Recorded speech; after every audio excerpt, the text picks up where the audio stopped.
Indian intelligence आज ठान ले कि हाफिज सईद कल का सूरज नहीं देखेगा, वो कल का सूरज नहीं देखेगा। How much of a victory Operation Sindoor was for us? अंदर घुस के मारा। ये सिर्फ डायलॉग नहीं है, ये करके दिखाया। आप उनको दिखाते हैं कि who's the boss।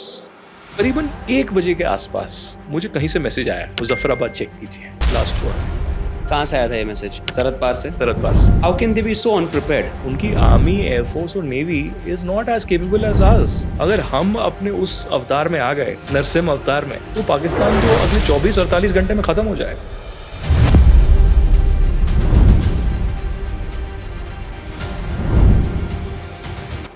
अब जो ये 4 आतंकवादी थे, ये एक इक्विपमेंट यूज कर रहे थे जिसे कहते हैं अल्ट्रासेट। अल्ट्रासेट सैटेलाइट फोन की तरह होता है, लेकिन सैटेलाइट फोन नहीं होता। तो ये चाइनीज हेल्प हो रही है। China wants India to suffer. China does not want India's rise. अगर ये लॉन्ग वॉर चलता, आप जंग तो आप चालू करोगे या पाकिस्तान चालू करेगा, लेकिन खत्म कौन करेगा ये आपको पता नहीं। ट्रंप का अलग एंगल है। ट्रंप तो चाहता है कि दुनिया में उसकी वाहवाही हो, तो वो तो बोलेगा मैंने करवाया और मैंने ट्रेड बोल के कराया। ये तो बेवकूफी है। USA is very well aware of the gravity of the situation, how bad terrorism could be.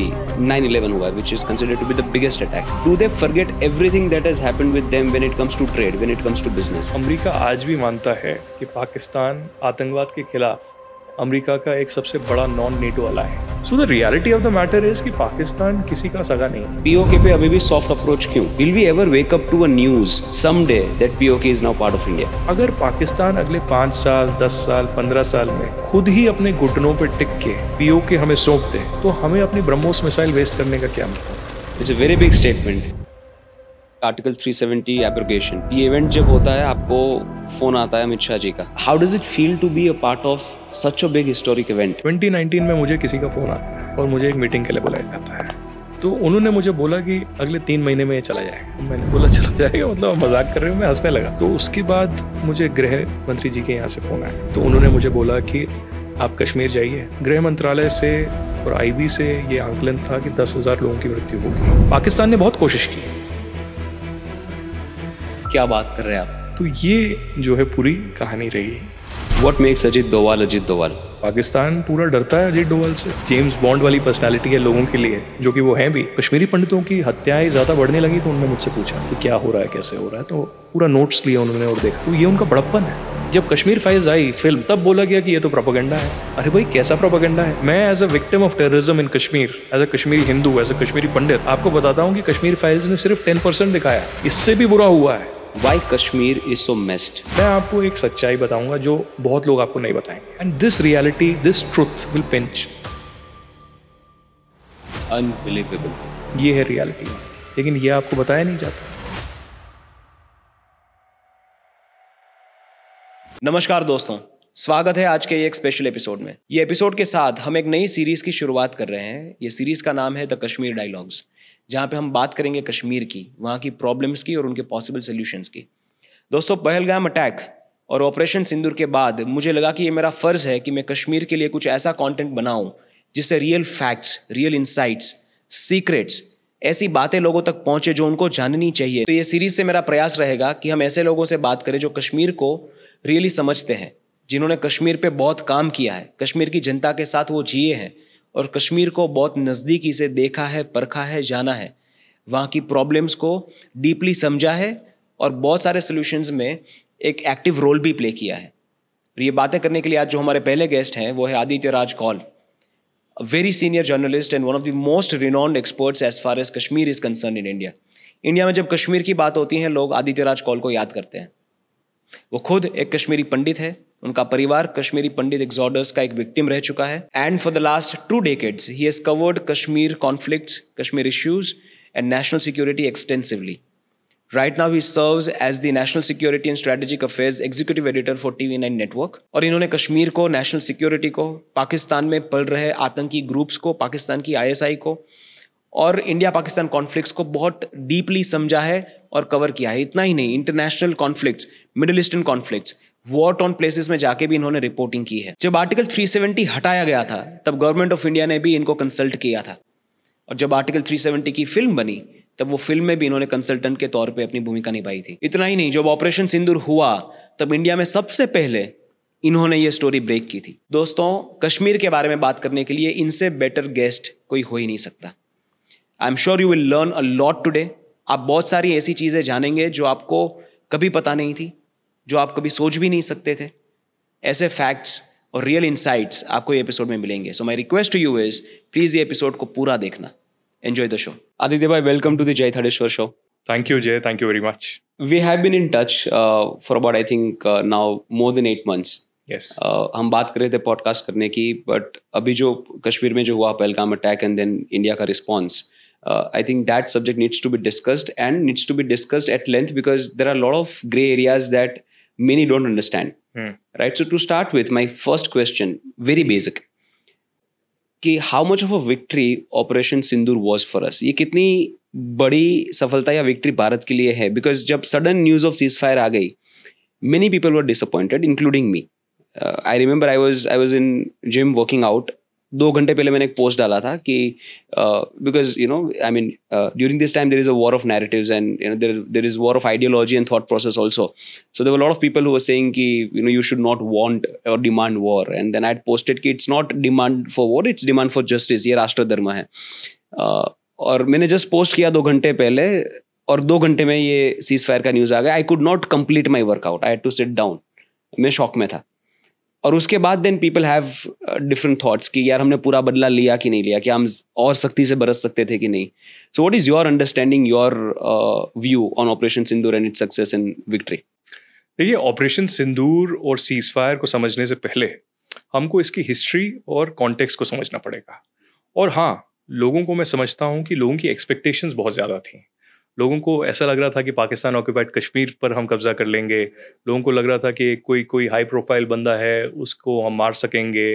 और बहुत सारी ऐसे एक्सपेक्टेशंस बिल्ड हुई थी और जायज़ है, क्योंकि उरी के बाद हमने सर्जिकल स्ट्राइक किया पाकिस्तान ऑक्यूपाइड कश्मीर में. उसके बाद पुलवामा हुआ 2019 में, और पुलवामा के बाद हमने देखा कैसे बालाकोट हुआ. तो इस बार जो भी होना था उस थ्रेशोल्ड से ऊपर ही होना था, लेकिन न्यूक्लियर थ्रेशोल्ड से नीचे होना था.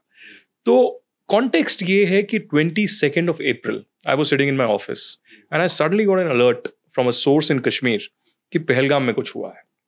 और ये करीबन वही 2:30-3 बजे के बीच का वाकया है. और इमीडिएटली मुझे बताया गया कि एक आतंकवादी हमला हुआ है और जिसमें करीबन 1 बंदा जो है मारा गया है और कुछ लोग इंजर्ड हैं.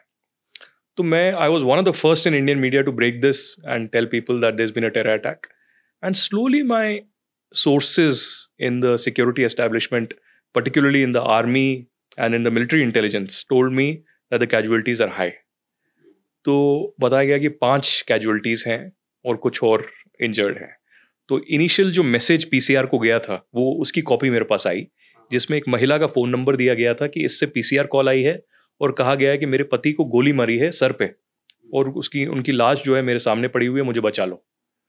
और उससे ये पता चला कि ग्रेविटी ऑफ द सिचुएशन क्या है, लेकिन एक ही पर्सन का कंफर्मेशन था. और आप देखिए, बैसरन घाटी जो है वो मेन पहलगाम टाउन या मार्केट से करीबन 3 से 4 किलोमीटर ऊपर है. तो वहां जाने में भी अगर आप ट्रैकिंग करके जाएंगे तो आधा घंटा 45 मिनट लगेगा. अगर आप घोड़े पे जाएंगे तो 15-20 मिनट 25 मिनट लगेगा. तो जब तक सिक्योरिटी फोर्सेस एक्टिवेट होती, मुझे बताया गया कि सीआरपीएफ और आर्मी के यूनिट थे जो सबसे पहले पहुंचे, जबकि जम्मू कश्मीर पुलिस का वहां पर साथ में ही एक पुलिस स्टेशन भी था. और उनको रिएक्शन में टाइम लगा, करीबन 25 से 30 मिनट लगे वहां पहुंचने में. और फिर ग्रेविटी ऑफ द सिचुएशन सामने आई जब करीबन 1 से 2 घंटे बाद जो है वहां से वीडियोस सामने आए. और उन वीडियोस में हमने देखा कि कम से कम 5 से 6 डेड बॉडीज पूरे एक बड़े ग्राउंड में पड़ी हुई हैं. और इससे मैंने काउंट किया तो मुझे 5 से 6 डेड बॉडीज नजर आई. इसी वक्त मुझे एक सोर्स का फोन आया मिलिट्री इंटेलिजेंस से, और उन्होंने मुझे बताया कि आदित्य, एक बहुत ही खौफनाक खबर है कि 26 से 27 लोग मारे गए हैं और कई लोग इंजर्ड हैं. तो एक मिलिट्री इंटेलिजेंस के सोर्स पर तो मैं खबर चला नहीं सकता. इसके बाद मैंने 2 और अपने सोर्सेस को फोन किया, उनसे बहुत देर तक बात नहीं हो पाई. करीबन 1 घंटे बाद उनसे बात हो पाई. और करीबन 5 से 6 बजे के बीच में मैंने ट्वीट भी किया और अपने न्यूज़ नेटवर्क पे भी चलाया कि करीबन 26 से 27 लोग जो हैं वो मारे गए हैं. पूरे इंडियन मीडिया में चल रहा था कि सिर्फ 1 या 5 लोगों की मृत्यु हुई है. सिर्फ मैंने, बिकॉज मेरे 3 बहुत ही ट्रस्टेड सोर्सेज ने बताया कि अभी कैजुअलिटीज को देख रहे हैं. वो अनंतनाग जीएमसी जो है गवर्नमेंट मेडिकल कॉलेज, वहां पर लाया गया है. वहाँ पर ऑटोप्सी होगी, पूरा प्रोसीजर होगा, इसलिए अभी मीडिया में नहीं आया है, लेकिन 26 से 27 कैजुअलिटीज हैं। और I was the first to put my neck out and say कि the casualties are much higher. जबकि मुझे बहुत फोन भी आए लोगों से, गवर्नमेंट से, ऑपोजिशन से, अच्छा, बहुत लोगों से कि आप कैसे कह सकते हैं ये कि 26 लोग हैं, जबकि लोग मुझे जानते हैं कि I have covered Jammu and Kashmir for last 15 to 20 years, so they know that I will not tweet fake news या कोई भी ऐसा ये नहीं होगा, बहुत ही समझ के ये करूंगा। तो मेरे तो रोंगटे खड़े हो गए। I realized that this is bigger than Pulwama, and this is bigger than Pulwama इसलिए क्योंकि उस वक्त एक सुसाइड बॉम्बिंग हुई जिसमें हमारे एक सीआरपीएफ के कैवलकेड को, कॉन्वॉय को हमला किया, और 40 से ज्यादा लोग हमारे मारे गए सीआरपीएफ के। ये जो है सिविलियंस पे हमला है, और सिविलियंस की कैजुअलिटीज इतना ज्यादा है, और वो भी टूरिस्ट स्पॉट पे। अब आप जय ये समझिए कि there is a kind of an understanding जो टेररिस्ट्स और लोगों के बीच में थी, या टेररिस्ट्स और उनके आकाओं के बीच में थी, कि पिछले 30-35 साल से जब से ये टेररिज्म शुरू हुआ, टूरिस्ट स्पॉट पे हमला नहीं होगा, टूरिस्ट पे अटैक नहीं होगा, क्योंकि ये डायरेक्टली इकोनॉमी पे असर करता है। जो कश्मीरी मुस्लिम पॉपुलेशन वहां मेजोरिटी में रहती है, उनकी हालत खराब हो जाए। तो आज तक हमने देखा कि इक्का दुक्का हमले हुए, छोटे मोटे, ज्यादातर अमरनाथ यात्रा पे हमला हुआ या रिलेटेड हिंदूज पे हमला हुआ। ऐसे टूरिस्ट पे हमने बहुत ही कम, रेयर देखा। 90s में देखा था जब फॉरेन टूरिस्ट की किडनैपिंग हुई थी, मारा गया था। उसके बाद हमने लास्ट ईयर देखा जब एक कपल को मारा गया था, राजस्थान से थे वो, और अब जाके हमने ये हमला देखा। तो रूल्स ऑफ गेम जो है, रूल्स ऑफ दिस टेररिज्म या प्रॉक्सी वॉर, ये बदल गए, और कश्मीरियों में भी ये आक्रोश सामने आया कि क्या हुआ। तो जब ये 26-27 चला है और रात को और अगले दिन सुबह फिर कंफर्म हुआ कि हाँ 26 लोग मारे गए हैं और करीबन 18 के आसपास जो है इंजर्ड है, तो एंटायर नेशन शूक कि भाई क्या हो गया, कैसे हुआ। और उसी वक्त मुझे रियलाइज हुआ कि अब तो इंडिया को रिएक्ट करना पड़ेगा, एक रिटेलिएशन जरूर होगा, और वो रिटेलिएशन सर्जिकल स्ट्राइक और बालाकोट से ऊपर होगा। That you anticipated? I anticipated 100%. I kept saying that India will do it at a place and time of our own choosing. India हड़बड़ी में नहीं करेगा। जब वहां पर पूरा प्रिपेयर्ड है, उनको लगता है कि एयर स्ट्राइक हो सकता है, उनको लगता है कि ग्राउंड में कुछ मूवमेंट हो सकती है, हम उस वक्त क्यों करें? हम तब करेंगे जब हम चाहेंगे। उसके बाद कई दिनों तक ये डिबेट चलता रहा। ऑपोजिशन से भी क्वेश्चन आया कि हमने कुछ किया क्यों नहीं। जो आतंकवादी थे पहलगाम के, 2 पाकिस्तानी 2 कश्मीरी, वो गायब हो गए, उनको हम एनकाउंटर नहीं कर पाए, मार नहीं पाए, अरेस्ट नहीं कर पाए। उसके बाद इंडिया ने कई दिनों तक हमने देखा कुछ हुआ नहीं। उसके बाद आपने अचानक देखा कि खबर आई कि जो हमारे सिविल डिफेंस है और जितने भी हमारे होम गार्ड्स हैं, तो उनकी एक क्रूशल मीटिंग बुलाई गई होम सेक्रेटरी द्वारा, और कहा गया कि एक ड्रिल जो है, मॉक ड्रिल, वो पूरे देश में होगा। ये एक डाइवर्जन था, एक पूरा डाइवर्जन था कि पूरा एक, हो सकता है कि जंग की तैयारी चल रही है या बहुत बड़ी एक मॉक ड्रिल चल रही है, लोगों को प्रिपेयर किया जा रहा है। तो पाकिस्तान भी ये एंटिसिपेट करने लगा कि ये मॉक ड्रिल क्यों कर रहे हैं ये लोग। हो सकता है कि मॉक ड्रिल के बाद जो है ये लोग कुछ स्ट्राइक करें और फिर हम रिटेलिएट करेंगे, उसकी तैयारी ये चल रही है। बट जब ये मीटिंग होने वाली थी और मीटिंग हो गई, उसके बाद डिसाइड किया कि इस दिन जो है पूरे देश में करीबन 4 बजे दिन में मॉक ड्रिल होगी। उस दिन रात को ही, और मेरी टेंडेंसी है कि रात को मैं 1 या 2 बजे तक सोता हूँ, तो करीबन 1 बजे के आसपास मुझे कहीं से मैसेज आया और मुझे कहा कि मुजफ्फराबाद चेक कीजिए। मैं बेड पे उछल गया कि मुजफ्फराबाद चेक कीजिए, बोले ब्लास्ट हुआ है। So I checked immediately. Message that I can't reveal, but मुझे बोला कि मुजफ्फराबाद चेक कीजिए। ओके, सरहद पार से। सरहद पार से। तो मैं क्या हूँ, because I cover Jammu and Kashmir very closely, तो मैं, जैसे आप समझिए कि पीओके के बहुत सारे लोगों के टच में हूँ, पाकिस्तानी जर्नलिस्ट के टच में हूँ, वहां पर जो बहुत सारे व्हाट्सएप ग्रुप्स हैं पाकिस्तान ऑक्युपाइड जम्मू एंड कश्मीर, उसके अंदर हूँ। तो इतला तो हो जाती है कि क्या हो रहा है, कैसे हो रहा है, ग्राउंड रियलिटी पता लग जाती है। तो जब मुजफ्फराबाद बोला, मेरा फर्स्ट इंस्टिंक्ट था मैं उस व्हाट्सएप ग्रुप पे गया, और वहां पर मैंने एक वीडियो देखा, उसी वक्त आया कि यहाँ पर एक बहुत बड़ा ब्लास्ट हुआ है और मल्टीपल ब्लास्ट की खबर आ रही है, बहुत ही दहशत फैली हुई है। राइट। मुझे कुछ वक्त लगा ये चेक करने में कि ये हो क्या रहा है, और करीबन 1:24 पे मैंने अपने ऑफिस को इतला किया कि अटैक चालू हो गया है। आप तैयारी कीजिए। राइट। तो इमीडिएटली हम जो TV9 भारतवर्ष है, हमने बुलेटिन लॉन्च किया करीबन 1:30-2 बजे के आसपास। दूसरा अंग्रेजी का News9 है, उन्होंने बाद में लॉन्च किया। और इमीडिएटली 1:28 या 1:29 पे मैंने ट्वीट किया that massive blast are being heard in Muzaffarabad, और साथ में 1 या 2 वीडियोस डाले। अब ये संयोग की बात है। अब देखिए, जब ऑपरेशन सिंदूर की ब्रीफिंग हुई अगले दिन शाम को, तब मुझे पता चला इंडिया का जो आखिरी अटैक था, अब देखिए मुरीद के, बावलपुर, मुजफ्फराबाद, कोटली, अलग अलग जो आखिरी अटैक था वो 1:28 पे हुआ। और मेरा जो पहला ट्वीट था इसको इन्फॉर्म करने का, वो आप चेक कर सकते हैं, मैं आपको स्क्रीनशॉट भेजूंगा, वो 1:29 का है,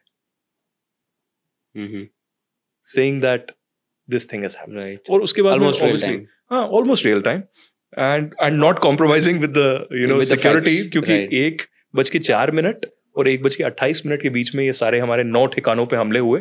और उसके बाद 1:29 पे मेरा ट्वीट किया कि ये देखिए ऐसा हुआ है।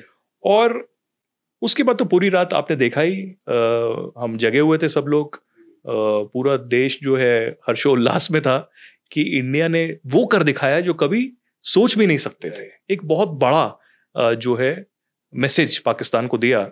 अब देखिए, बावलपुर कई सालों से हमें पता है जैश ए मोहम्मद का एक गढ़ रहा है, मुरीद के लश्कर तोयबा का एक गढ़ रहा है, हेडक्वार्टर्स रहा है, मुजफ्फराबाद एक लॉन्च पैड रहा है जैश ए मोहम्मद, लश्कर तोयबा दोनों के लिए। वहां पर जो मदरसे हैं, वहां पर जो अलग अलग बिल्डिंग्स हैं, वहां पर उनको रखा जाता है इससे पहले वो इन्फिल्ट्रेशन करें जम्मू कश्मीर के अंदर।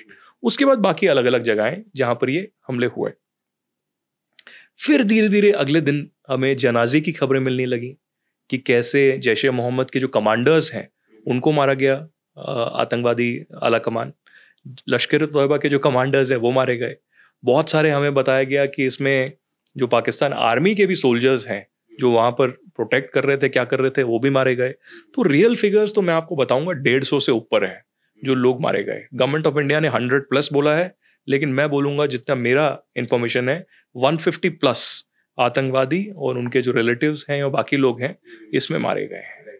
और इमीडिएटली उसके बाद हमने देखा कि पाकिस्तान का रिएक्शन आता है, ड्रोन्स आते हैं, अलग अलग तरीके का ये होता है। और उसके बाद जब पाकिस्तान तब भी टस से मस नहीं हुआ, जब हमारी मिलिट्री ने पूरी तरीके से बोला कि हम सिविलियंस को टारगेट नहीं कर रहे थे, हम मिलिट्री को टारगेट नहीं कर रहे थे। आपने हमारे खिलाफ पिछले 35 साल से एक प्रॉक्सी वॉर चालू किया है, तो हम जो आतंकवादी उसमें इन्वॉल्व हैं उन पर आप हमला कर रहे हैं, हम सिविलियन एरियाज में नहीं कर रहे। हमें पता है कि दिन में बहुत भीड़ होती है, तो हमने रात को किया ताकि क्योंकि भीड़ ना हो, सिविलियन कैजुअलिटी ना हो, जो कोलैटरल डैमेज है वो बिल्कुल ना हो। लेकिन पाकिस्तान की तरफ से तब भी प्रोपेगेंडा जारी रहा कि हमारे सिविलियंस मारे गए, ये सिविलियंस पे अटैक था। उन्होंने एडमिट नहीं किया कि टेररिस्ट जो है मारे गए हैं, जबकि बहुत सारे फोटोज और वीडियो सामने आए जिसमें पाकिस्तान आर्मी के जो कमांडर्स हैं, जो सीनियर ऑफिसर्स हैं, जो डिस्ट्रिक्ट एडमिनिस्ट्रेशन के सीनियर ऑफिसर्स हैं, जो पाकिस्तानी पुलिस के सीनियर ऑफिसर्स हैं पंजाब पाकिस्तान में, वो जनाजे में लश्कर तोयबा और जैश ए मोहम्मद के आतंकवादियों में जा रहे हैं। Open, I mean the world has seen this. उसके बाद जब ये इन्होंने हमारे मिलिट्री बेसिस पे जो है मिसाइल्स लॉन्च की, ड्रोन्स लॉन्च किए, सिविलियन एरियाज पे, जम्मू में, अमृतसर में, गुजरात में कई जगहों पे, राजस्थान में जब किया, बाड़मेर में किया, तो हमने सोचा कि भाई ये तो समझने वाले नहीं है। जो कहते हैं ना कि लातों के बात क्या लातों के भूत बातों से नहीं मानते, तो वो हुआ। तो इंडिया ने बोला कि भाई अब तो इनको मैसेज देना पड़ेगा। तो इमीडिएटली हमारे जो एयरफोर्स के जेट्स हैं उन्होंने एक्शन लिया। जितने भी एयर डिफेंस सिस्टम्स हैं, चाहे वो लाहौर में हो, रावलपिंडी में हो, सरगोदा में हो, रहीम यार खान में हो, पहले एयर डिफेंसेस उनको उड़ाया गया पूरी तरीके से। मतलब आप एक तरीके से एक कॉमन भाषा में ये सोचिए कि हैंडीकैप कर दिया। आपको जब बंदूक चलानी है आपको हाथ तो चाहिए, राइट। जब हाथ ही नहीं होगा तो आप बंदूक कैसे चलाएंगे? तो जब जेट्स आप पे हमला कर रहे हैं, इमीडिएट रिएक्शन है कि आपके एयर डिफेंसेस एक्टिवेट होकर उन जेट्स पे हमला करेंगे, राइट। जब एयर डिफेंस ही नहीं रहेगा तो हमारा जेट तो कहीं भी जा सकता है और कहीं भी हमला करके आ सकता है, राइट। जब तक वो अपने स्क्रैम्बल करेंगे जेट्स, उसमें तो टाइम लगेगा। तो वही हुआ। मुझे ऐसा लगता है, हालांकि I can be wrong, our military leaders are much more aware and our war room is in much more control. मुझे ऐसा लगता है कि जब हमने ये 9 ठिकानों पे हमला किया, हमें उसी वक्त एयर डिफेंसेस पे हमला करना चाहिए था और उनको खत्म करना चाहिए था। लेकिन तब भी हमने फिर क्या किया कि जितने भी इनके मेजर एयर डिफेंसेस हैं, जितने भी इनके पाकिस्तान एयरफोर्स के मेन एयरफोर्स स्टेशंस हैं, जितने भी इनके मिलिट्री कमांड कंट्रोल सेंटर्स हैं, उन पे हमने हमला किया, उनको चूर चूर खत्म कर दिया। इसमें आप देखिए नूर खान बेस जो है सबसे इंपॉर्टेंट है, रावलपिंडी में है। Why it is so important? Noor Khan base is very critical क्योंकि एक तो ये रावलपिंडी GHQ के अंडर आता है, और ये भी कहा जाता है कि बहुत सारा जो इनका न्यूक्लियर का कमांड कंट्रोल सेंटर है वो भी नूर खान बेस पे है। और लेकिन सबसे बड़ी, आप देखिए ना, सबसे बड़ी एम्बैरेसमेंट की बात पाकिस्तान के लिए कि पहले तो हमने सिर्फ पाकिस्तान ऑक्यूपाइड कश्मीर पे हमला नहीं किया, हमने अंदर घुस के मारा। हम बावलपुर अंदर गए, 100 किलोमीटर अंदर गए, through international border, not through LOC। हम बावलपुर अंदर गए, हम मुरीद के अंदर गए और अंदर घुस के मारा। ये सिर्फ डायलॉग नहीं है, ये करके दिखाया। राइट। उसके बाद हमने, जब आप टस से मस नहीं हुए, आपने समझे नहीं, तो हमने जो है फिर से रावलपिंडी के अंदर, इस्लामाबाद के अंदर, लाहौर के अंदर, सियालकोट के अंदर, जितने भी ये अलग अलग रहीम यार खान अलग अलग जगह हैं, उनको पूरी तरीके से ध्वस्त कर दिया। और सबसे इंटरेस्टिंग बात ये है, आप देखिए ना, जब बालाकोट हुआ 2019 में, ऑपोजिशन ने और लोगों ने सवाल उठाए वीडियो कहाँ है, आप वीडियो एविडेंस कहाँ है, जब तक वीडियो नहीं दिखाओगे हम मानेंगे नहीं। इस बार तो वीडियो की भरमार आ गई। इस बार आप देखिए, हिंदुस्तान को तो वीडियो बाद में दिखाया, 24 घंटे बाद पाकिस्तानियों ने वीडियो जो लॉन्च किए। आप देखिए वो वीडियो जो रावलपिंडी का है, जिसमें इतने बड़े बड़े ब्लास्ट हो रहे हैं, उसको तो आप प्रोपेगेंडा या फेक न्यूज नहीं कह सकते। How will Pakistan deny it? आप देखिए कितना एम्बैरेसमेंट पाकिस्तान आर्मी चीफ के लिए है, क्योंकि वो पंजाब से आते हैं। पाकिस्तान आर्मी का जो मेन वजूद है, वो कंट्रोल है, वो पंजाब से है। तो पंजाब में घुस के आप सिर्फ उनके आतंकवादियों को ही नहीं मार रहे जिनको उन्होंने पाला है, पोसा है, आप उनके गढ़ में घुस के, रावलपिंडी में घुस के, नूर खान बेस में अटैक करके आप उनको दिखाते हैं कि हु इज द बॉस। और उसके बाद आप देखते हैं रिएक्शन क्या होता है। जैसे ही नूर खान बेस पे ब्लास्ट होते हैं, आप देखिए वहां से कुछ ही दूरी पे आसिम मुनीर का घर है, official residence of Asim Munir. अच्छा, that's the headquarters of Pakistan army, GHQ Rawalpindi. Right. As a standard operating procedure protocol, Asim Munir को बंकर में ले जाते हैं। ये स्टोरी में मैंने सबसे पहले ब्रेक की, उसके बाद पूरा national media covered it. Right. कि Asim Munir was taken into a bunker. Now they में से कि नहीं भाई, हमारा ये SOP है, अगर ब्लास्ट कहीं आसपास होता है तो हमें उनको अंदर ले जाना है। बट क्या उनकी खिल्ली उड़ी पाकिस्तान में, लोग हंस रहे हैं। But how can they be so unprepared? The thing is that, और they are not competent, simply said. Firstly you have to realise that there is no comparison between India and Pakistan. हम जो लोग ये कंपैरिजन करने की कोशिश भी करते हैं, कोई करने की जरूरत नहीं है। उनकी आर्मी, एयरफोर्स और navy is not as capable as us. अगर हम अपने उस अवतार में आ गए, नरसिम्हा अवतार में, और दिखाने लगे कि असली बॉस कौन है, तो पाकिस्तान तो अगले 24-48 घंटे में खत्म हो जाएगा। तो वो करने की जरूरत नहीं है। हम ये चाहते हैं कि एक प्रोपोर्शनेट रिस्पॉन्स हो। आज तक हमारा ये स्टैंड रहा है, बट अब हमने डिसाइड किया कि not just proportionate but punitive. और प्यूनिटिव का मतलब ये है कि इतना जबरदस्त रिस्पॉन्स होना चाहिए कि समझ आना चाहिए, दिमाग ठिकाने लगना चाहिए। और जब नूर खान बेस पे आसिम मुनीर अपने बंकर में छिप जाते हैं 3 घंटे के लिए, तो क्या मैसेज जाता है पाकिस्तान के जनता को कि आप जो हैं सरकार चलाते हैं पूरी तरीके से, आप डिसाइड करते हैं कि मुकद्दर जो है पाकिस्तानियों का क्या होगा, और आप ही जो हैं एक चूहे की तरह बिल में छिप जाते हैं और ये दिखाने की कोशिश करते हैं कि भाई मेरे लिए तो जान ज्यादा इंपॉर्टेंट है। और उसके बाद अब देखिए क्या हुआ कि उनको फील्ड मार्शल बना दिया। ये पाकिस्तान दुनिया की एक पहली आर्मी होगी जो सिर्फ हारने के बाद नहीं, सिर्फ एयर डिफेंसेस खोने के बाद नहीं, सिर्फ अपने जो एयरफोर्स बेसिस हैं वहां पर टारमैक उड़े पड़े हैं, खड्डे हो गए हैं, जो आपके जेट्स हैं वो गिरे पड़े हैं, और उसके बाद आप फील्ड मार्शल बना रहे हैं। कितना बड़ा दुनिया के सामने अब बेवकूफ़ी का दृश्य बन रहे हैं। और मुझे लगता है कि दुनिया अब हंस रही है पाकिस्तान के ऊपर। अब आपने सवाल किया कि सीज फायर के ऊपर, मैं आपको ये बता दूं कि हमेशा जब मिलिट्री कॉन्फ्रंटेशन होती है, असली जंग जो है हमेशा बैटलफील्ड में नहीं होती है। असली जंग जो है कूटनीतिक स्तर पे होती है, डिप्लोमेटिक स्तर पे होती है, इवन इंफॉर्मेशन वॉरफेयर के स्तर पे भी होती है। तो हमें ये समझने की कोशिश करनी है कि जंग अगर होती है इससे किसका लाभ होता है इन द लॉन्ग रन, और जंग अगर होगी ये कब तक चलेगी, और जो जंग अभी कुछ सालों से चल रही है उसका नतीजा क्या हुआ। हर चीज जो है इस पे आंकलन होता है, इसमें एक स्टडी होती है। और जो हमारे डीजीएमओ है, director general military operations army के, उसके बाद director general air operations air force के, फिर director general naval operations navy के, उसके बाद नेशनल सिक्योरिटी काउंसिल और नेशनल सिक्योरिटी एडवाइजर, वो सब बैठ के देखते हैं कि हमारे पास ऑप्शंस क्या क्या हैं। पहले वो ऑप्शंस कितना जो है मैसेज कन्वे करेंगे पाकिस्तान को भी, ग्लोबल कम्युनिटी को भी, राइट। और जो ये अभी जंग हो रहा है इसके पीछे कौन है, इससे किसका लाभ होगा, इसमें इसका जंग का और ट्रेड का क्या रिलेशन है, इसमें चाइना का क्या योगदान है, इसमें अमेरिका कहाँ पर बीच में आता है। तो मुझे ऐसा लगता है कि हमने सिर्फ जीत ही हासिल नहीं की, हमने दुनिया के सामने ये दिखाया एक दृढ़ संकल्प आतंकवाद के खिलाफ, कि आतंकवाद अगर होता है तो हम जवाब देंगे। आप ग्लोबल प्रेशर हमारे ऊपर डालिए, आप कहिए सीज फायर, आप करिए कि मत करिए, ऐसा नहीं होने वाला। हमने दुनिया को पिछले 30 साल से गुहार लगाई कि आतंकवाद के खिलाफ आप एक कदम उठाइए, दुनिया ने बिल्कुल नहीं सुना।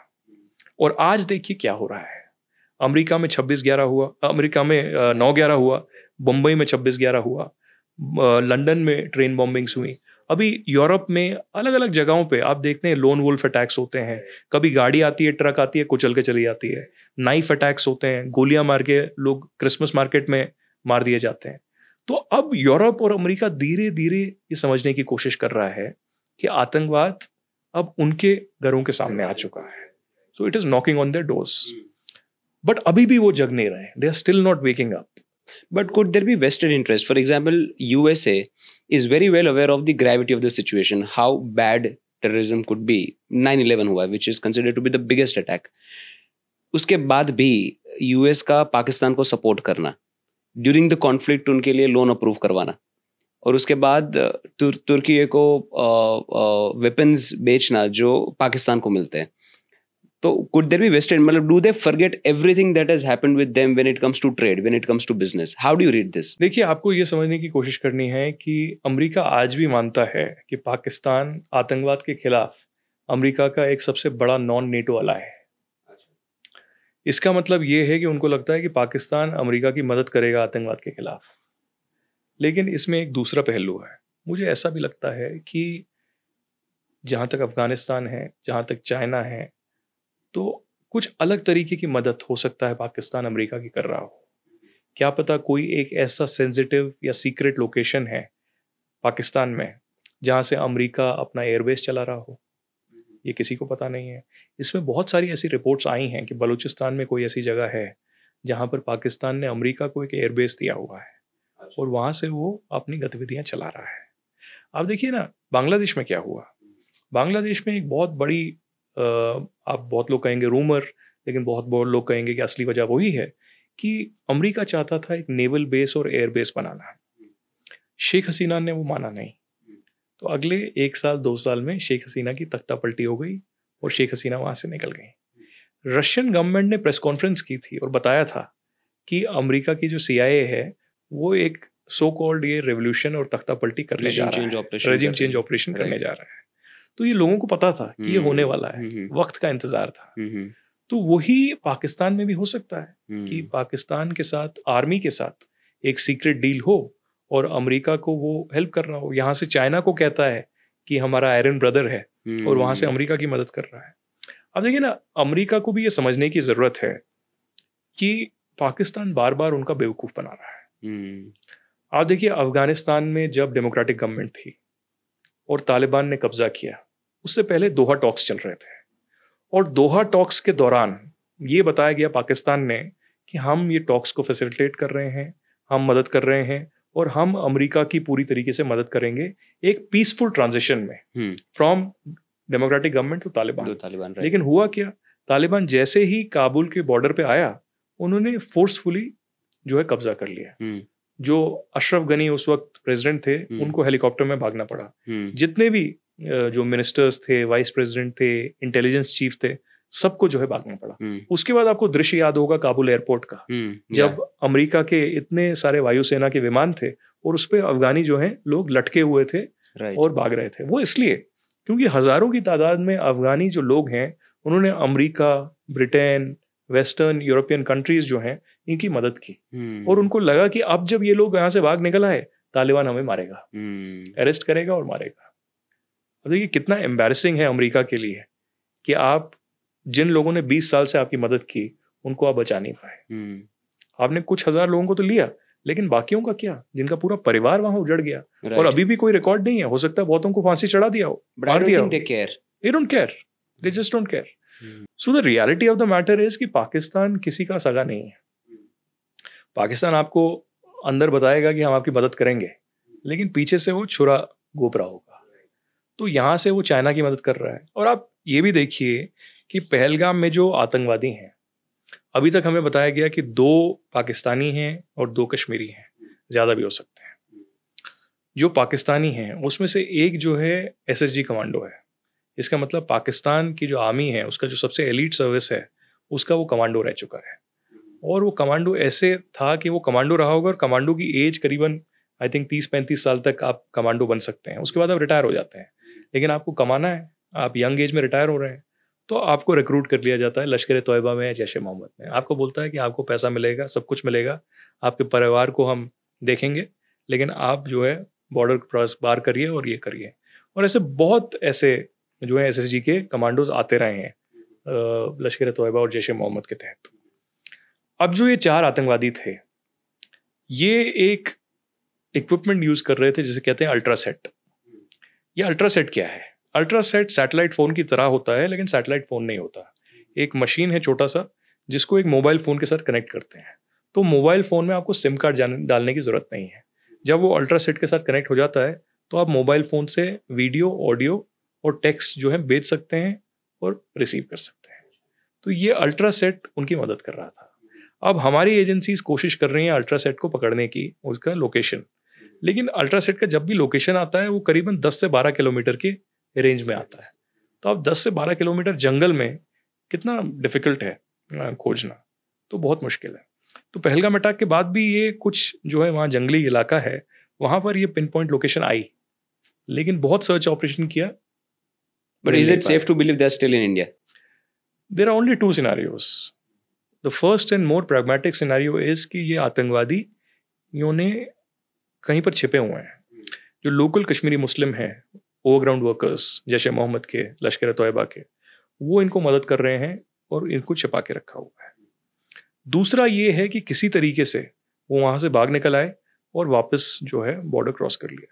इसका भी रीजनिंग ये है कि पिछले 2 साल में आप जितने भी टेरर अटैक्स देखेंगे वो ज़्यादातर जंगली इलाके के आसपास हुआ है। तो आतंकवादी क्या करता है, और बॉर्डर के आसपास वो पहले रेकी करता है, देखता है, मूवमेंट्स चेक करता है, फिर आतंकवादी हमला करता है और वहाँ से भाग निकलता है और बॉर्डर क्रॉस करके वापस चला जाता है। जम्मू में ऐसे आतंकवादी हमले बहुत ज़्यादा हुए, लेकिन जहाँ पर ये पहलगाम में हमला हुआ है ये बॉर्डर से बहुत दूर है, करीबन मुझे लगता है 60 से 70 किलोमीटर दूर होगा, और जंगली इलाका है, माउंटेनस टेरिटरी है। तो ऐसा नहीं कि आप बहुत इजीली वापस जा सकते हैं। तो अनलेस आपको लोकल सपोर्ट है, मुझे तो ऐसा लगता है कि कोई बड़ी बात नहीं है कि उनको छिपा के रखा होगा जम्मू कश्मीर में ही कहीं पे, हो सकता है जम्मू में, हो सकता है कश्मीर में, और उनका फेस बदल के या कुछ करके उनको नेपाल के रास्ते भी वो बेच सकते हैं वापस। But only agencies can find out कि असलियत में हुआ क्या है। सो अल्ट्रासेट के अलावा, ये अल्ट्रासेट चाइनीज है पूरा, इसके अलावा ये एक ऐप है अल्पाइन ऐप। ये अल्पाइन ऐप भी चाइनीज है, ये इस्तेमाल वो लोग करते हैं। और अल्पाइन ऐप गूगल मैप्स की तरह चलती है, लेकिन इसका फायदा ये है कि इसमें डेटा पहले से सेट कर दिया जाता है और ऑफलाइन चलती है पूरा। अच्छा, तो आपने पहलगाम का, पाकिस्तान ऑक्यूपाइड कश्मीर में मुजफ्फराबाद से पहलगाम का लगा दिया, तो जो आपको रास्ता चाहिए वो पहले से सेट है, और वो आपको सेट करके वो बताता है कि आपको कहाँ से जंगली रास्तों से आना है, कैसे आना है, क्या है। तो ये चाइनीज हेल्प हो रही है। इसके अलावा इस बार मुझे लगता है कि इंटेलिजेंस के तौर पे, रिकॉनेसेंस के तौर पे, सर्वेलेंस के तौर पे जो UAVs हैं चाइनीज, वो इंडियन मिलिट्री को देख रहे थे कहाँ तैनाती हो रही है, क्या हो रही है, वो पाकिस्तान को इन्फॉर्मेशन दे रहे थे क्या होता है। और जो एयरफोर्स का पूरा प्लानिंग है, स्क्रैम्बलिंग है, प्लानिंग है, डॉग फाइट है, उसमें भी चाइनीज इनकी हेल्प कर रहे थे। तो मुझे लगता है कि चाइना बढ़ चढ़ के इस कॉन्फ्लिक्ट में छिप के, पूरा डायरेक्टली आना नहीं चाहता बाहर, लेकिन छिप के पीछे से उनकी इंटेलिजेंस के तौर पे, इक्विपमेंट, डिफेंस इक्विपमेंट के तौर पे और सर्वेलेंस के तौर पे बहुत मदद कर रहा था। Aditya bhai, I mean from my limited knowledge, मुझे ऐसा लग रहा है कि ये एक आतंकी हमले से थोड़ी एक बड़ी बात हो रही है यहाँ पे. I think चाइना's trade is threatened. Right, companies are planning to move their production bases to India. While US wants to give counter to China, but they don't want India to be equally powerful as China, so that they don't have to deal with another giant in the future. So can this be beyond just a terror attack? कि आतंकी हमले से beyond भी इसमें कोई business interest, vested interest हो सकते हैं? I have no doubts in my mind कि there is a direct linkage of China as well as Pakistan in this. Pakistan का मकसद तो एक ही है, हिंदुओं को मारना, यहाँ पर एक कम्युनल वायलेंस करना, जम्मू कश्मीर को इंटरनेशनलाइज करना, दुनिया को दिखाना कि अभी भी जंग जारी है, अभी भी आतंकवाद जारी है और हम इसको बंद नहीं होने देंगे. चाइना का इसमें फ़ायदा ये है, जैसा कि आपने बिल्कुल सही कहा, कि China wants India to suffer. China does not want India's rise. China does not want manufacturing that is happening in China to shift to India. अब आपने देखा एक ट्रेड वॉर हुआ चाइना और अमेरिका के बीच में, उसके बाद जेनीवा में एक अग्रीमेंट हुआ जिसमें 10% पे कैप कर दिया गया टैरिफ. लेकिन तब भी एप्पल को आप देख लीजिए, एप्पल यहाँ से मैन्युफैक्चरिंग करना चाहता है. अब डोनाल्ड ट्रंप ने कहा है कि अगर एप्पल जो है अमेरिका से मैन्युफैक्चर नहीं करेगा तो 25% टैरिफ लग जाएगा. और अगर इंडिया से वो मैन्युफैक्चरिंग नहीं करते तो इंडियंस के लिए आईफोन जो है और 2 गुना और 3 गुना महंगा हो जाएगा. तो मुझे लगता है कि डोनाल्ड ट्रंप अपना इंटरेस्ट देख रहा है, नेशनल इंटरेस्ट, हिंदुस्तान अपना नेशनल इंटरेस्ट देख रहा है और चाइना अपना नेशनल इंटरेस्ट देख रहा है. लेकिन इस सब ट्रेड वॉर में प्रॉब्लम ये है कि चाइना कोशिश कर रहा है through illegitimate and illegal means कि इंडिया को किसी तरीके से अंदर से ख़त्म किया जाए. तो अगर ये जंग होती और जंग लंबी होती तो इकोनॉमिकली हम सफ़र करते. अभी हम 3rd फास्टेस्ट राइजिंग इकोनॉमी है दुनिया में और 2nd होने की कगार में है जल्द. तो चाइना इसलिए कोशिश कर रहा है कि किसी तरीके से एक इंटरनल कॉन्फ्लिक्ट इंडिया में पैदा हो और आपस में हम झगड़ें, आपस में लड़ाइयाँ हों, बॉर्डर जो है पूरा हॉट रहे और हमारे जो रिसोर्सेस हैं पूरी तरीके से उसमें लग जाएं. बिकॉज ये जो अटैक का डिज़ाइन था कि धर्म पूछ के मारा गया, right, and immediately people started talking, जाति नहीं धर्म पूछा, right, but I believe that is what they wanted us to start doing. और हम उनको विक्ट्री प्लेटर पे दे रहे हैं अगर हम ऐसी बातें करने लगे तो इसका जो डिज़ाइन था वो मुझे लगा कि ये कुछ अलग मोटिव से शायद किया हो. लेकिन फिर ऐसे भी खबर आती है कि 26/11 में भी जब हुआ अटैक तब भी धर्म पूछा गया था और मुस्लिम्स को छोड़ा गया था, हिंदुओं को मारा गया था. How do you read this? देखिए, 2 चीज़ें. सबसे पहले मैं आपको बताऊं कि पाकिस्तान की जो रणनीति है हिंदुओं को मारने की, ये आज की नहीं है, ये पिछले 40 साल से है. जब 1990 में कश्मीरी हिंदुओं को कश्मीर से मारा गया तो वो तो धर्म पूछ के मार गया ना. वो जितने भी हम कश्मीरी हिंदू कश्मीर में रहते थे, चाहे वो श्रीनगर में हों, अनंतनाग में हों, बारामुल्ला में हों, शोपियां में हों, पुलवामा में हों, उनको चुन चुन के मारा गया. और उसमें भी आइडियोलॉजी नहीं देखी गई, आप राइट विंग हो, लेफ्ट विंग हो, सेंटर हो, आपको मारा जाएगा क्योंकि आप कश्मीरी हिंदू हो, क्योंकि आप कश्मीरी पंडित हो. तो ये तो 89-90 से ही चलता आ रहा है. आप कश्मीरी हिंदू जो प्रोमिनेंट लोग हैं, टिकलाल टपलू वाइस प्रेसिडेंट थे बीजेपी के, उनको मार दिया गया. जस्टिस गंजू हाई कोर्ट के जज थे, उन्होंने मकबूल भट्ट को फांसी पे चढ़ाया था, उनको मार दिया गया. उसके बाद सर्वानंद कौल प्रेमी पूरी तरीके से सेक्युलर वॉइस थे, राइट विंग नहीं थे, सेक्युलर थे. भगवत गीता को अलग अलग जो हमारे सेक्रेट टेक्स्ट हैं उसको उर्दू में उन्होंने जो ट्रांसलेट किया, कश्मीरी में ट्रांसलेट किया, उनको मार दिया गया. उनके ब्रदर को और उनको अगवा किया गया और अगले दिन उनके जो है पेड़ से लटकी हुई उनकी लाशें मिली. तो ये आइडियोलॉजी का नहीं था, ये हिंदुओं पे प्रहार था. हिंदुओं को कश्मीर से निकालने की पूरी तरीके से एक प्रक्रिया थी, जो मैसेकर बोलें, एथनिक क्लिनजिंग बोलें, जेनोसाइड बोलें, लेकिन ये हुआ. हमारा जबरन पलायन किया गया. मेरा परिवार भी 90 में कश्मीर से बाहर आया. हम जम्मू में एक कैंप में रहे करीबन 2 से 3 महीना और उसके बाद हम दिल्ली में आ गए और दिल्ली में हमने फिर से एक जो है प्रक्रिया चालू की जिंदगी की. कश्मीर में हमारा घर जला दिया गया पूरी तरीके से करीबन 95 में, और पुराना हमारा 100-200 साल पुराना घर था, पूरी तरीके से जला दिया. I think your father was also on the hit list. Yeah, my father was on the hit list. I mean, जब हम कश्मीर से निकले उससे पहले क्या हुआ कि मेरे मामा जी का एक एक्सीडेंट हो गया चंडीगढ़ में, तो मेरे फादर को वहाँ जाना पड़ा देखने के लिए. तो मेरी मदर, मैं और मेरे ग्रैंड पेरेंट्स घर पे थे. तो जब ही ये 19 जनवरी 90 को मस्जिदों से आवाज़ें निकलने लगीं, कश्मीरी पंडित आप भाग जाओ, और एक स्लोगन था रलिव चलिव या गलिव। रलिव का मतलब है कि आप मिक्स हो जाओ, मुसलमान बन जाओ। चलिव का मतलब है कि यहाँ से जो है निकल जाओ बाहर। गलिव का मतलब है कि आपको मार देंगे। उसके बाद एक और स्लोगन था कि बट नीरिव बट न वरे। इसका मतलब है कि कश्मीरी पंडित आप निकल जाओ, लेकिन अपनी औरतों को हमारे लिए यहाँ रख दो। तो ऐसे स्लोगन्स वहाँ चल रहे थे। एकदम सौओं की तादाद में लोग कश्मीरी पंडितों के यहाँ खटखटा रहे थे। और उस दिन रात को 19-20 की रात को हमने डिसाइड किया, वो टिकट मेरे पास अभी भी है, कि हमें यहाँ से निकलना पड़ेगा। मैं सिर्फ 9 महीने का था उस वक्त, तो मेरा परिवार हम वहाँ से निकल गए। What was the government doing? The government was sleeping. Farooq Abdullah was the chief minister at that time. जो उमर अब्दुल्ला अभी चीफ मिनिस्टर हैं, उनके फादर, he failed. जब ये एक्सोडस हुआ उसके एक दिन पहले ही resigned. And he said नहीं, मुझसे नहीं होगा, मैं नहीं कर पाऊंगा. The one person in government who is responsible for the Kashmiri Pandit exodus is Farooq Abdullah. He should have been in jail. अगर कोई दूसरा देश होता, फारूक अब्दुल्ला अभी गुपकार रोड पे बैठ के जो है रोगन जोश और कबरगा और बिरयानी नहीं खा रहा होता। फारूक अब्दुल्ला जेल में होता और दुनिया को ये जवाब दे रहा होता कि कश्मीरी पंडितों का पलायन कैसे हुआ, और तुम मुख्यमंत्री थे, तुम रिजाइन करके कहाँ गोल्फ खेलने चले गए? लंदन। जब भी मैं ये बात बोलता हूँ, उनके बेटे उमर अब्दुल्ला गुस्सा हो जाते हैं मुझसे, लेकिन सच्चाई तो ये है कि इतिहास जब गवाह बनेगा और इतिहास जब लिखा जाएगा, तब फारूक अब्दुल्ला की असलियत दुनिया के सामने आई थी। फारूक अब्दुल्ला और JKLF का क्या रोल था 60 या 70 के दशक में? वो पाकिस्तान ऑक्यूपाइड जब वहां पर गए और JKLF के लीडर्स से मिले, क्यों मिले? उसके पीछे की कहानी क्या है? मैं उमर अब्दुल्ला को इसमें दोषी नहीं मानता। Omar Abdullah is a very intelligent person, very pragmatic person. अब क्या होता है ना, इतिहास आपका होता है, शेख अब्दुल्ला का, फारूक अब्दुल्ला का, तो वो आपको आगे लेके जाना है। आई विल पब्लिकली से कि 370 के बाद, और खासकर अभी जब उनकी सरकार बनी है, he is been making very positive statements. खासकर ऑपरेशन सिंदूर और पाकिस्तान के संदर्भ में जो उन्होंने स्टेटमेंट्स दिए हैं, वो आज तक जम्मू कश्मीर के किसी मुख्यमंत्री ने नहीं दिए। पाकिस्तान के खिलाफ, भारत के सपोर्ट में, और just as anybody, any Indian should react, he has reacted. तो उसमें I think he is very praiseworthy, that should be appreciated.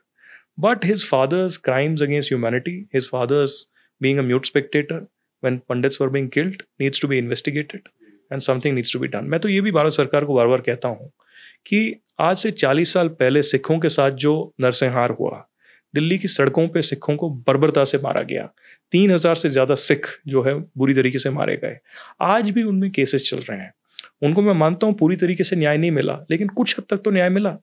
Sajjan Kumar के खिलाफ जो है केसेस हुए, जगदीश टाइटलर के खिलाफ हुए, बहुत लोगों के खिलाफ हुए, कुछ जो है कन्विक्शन भी हुए। लेकिन आज तक आप देखिए त्रासदी क्या है।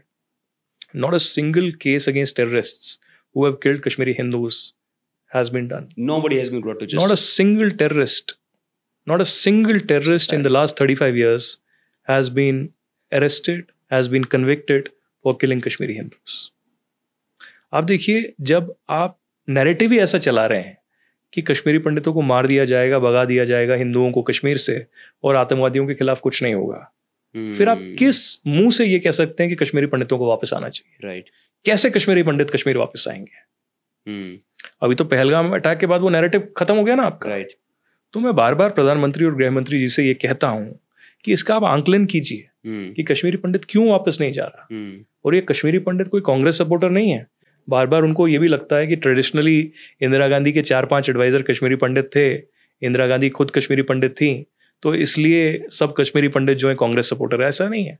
मुझे ऐसा लगता है कि जम्मू में, दिल्ली में जितने भी कश्मीरी पंडित है, उसमें 80 to 90% तो बीजेपी और खासकर मोदी सपोर्टर है। तो क्यों ऐसा भेदभाव हो रहा है कश्मीरी पंडितों के साथ? ये प्रायोरिटी लिस्ट में कहीं पे है या नहीं? मुझे लगता है कि प्रायोरिटी लिस्ट में है, लेकिन एक सेंस ऑफ डायरेक्शन नहीं है। कोई राइट एडवाइजर नहीं है उनको बताने के लिए कि असलियत में हो क्या रहा है। अब ये नैरेटिव तो नहीं चलेगा ना, everything is okay in Kashmir, तो कश्मीरी पंडित आ जाओ। If everything was okay in Kashmir, फिर पहलगाम कैसे हुआ? राइट। उससे पहले पुलवामा कैसे हुआ? और उससे पहले भी अगर आप देखेंगे 2021 में, 22 में चुन चुन के कश्मीरी पंडितों को मारा। मक्खनलाल बिंद्रू थे केमिस्ट, वो कभी कश्मीर से निकले नहीं, वो वहीं रहे। उन्होंने कश्मीरी मुसलमानों की सेवा की। जब भी कोई बीमार था, उन्हीं की दुकान से दवाई लेता था। लाल चौक के पास उनकी दुकान थी, उनको मार दिया गया। श्रीनगर में जो पुलिस स्टेशन है उससे 300 मीटर दूर उनकी दुकान थी, वहां पर उनको मार दिया गया पॉइंट ब्लैंक रेंज। उसके बाद राहुल भट्ट है, बड़गाम डीसी के ऑफिस में काम करता था, उसकी क्या गलती थी? 21-22 में उसको भी मार दिया। ऐसे ही बतेरों कश्मीरी हिंदू हैं, सिख हैं, डोगरा हैं, जिनको जो है कश्मीर में मार दिया, यही पिछले 3-4-5 सालों में।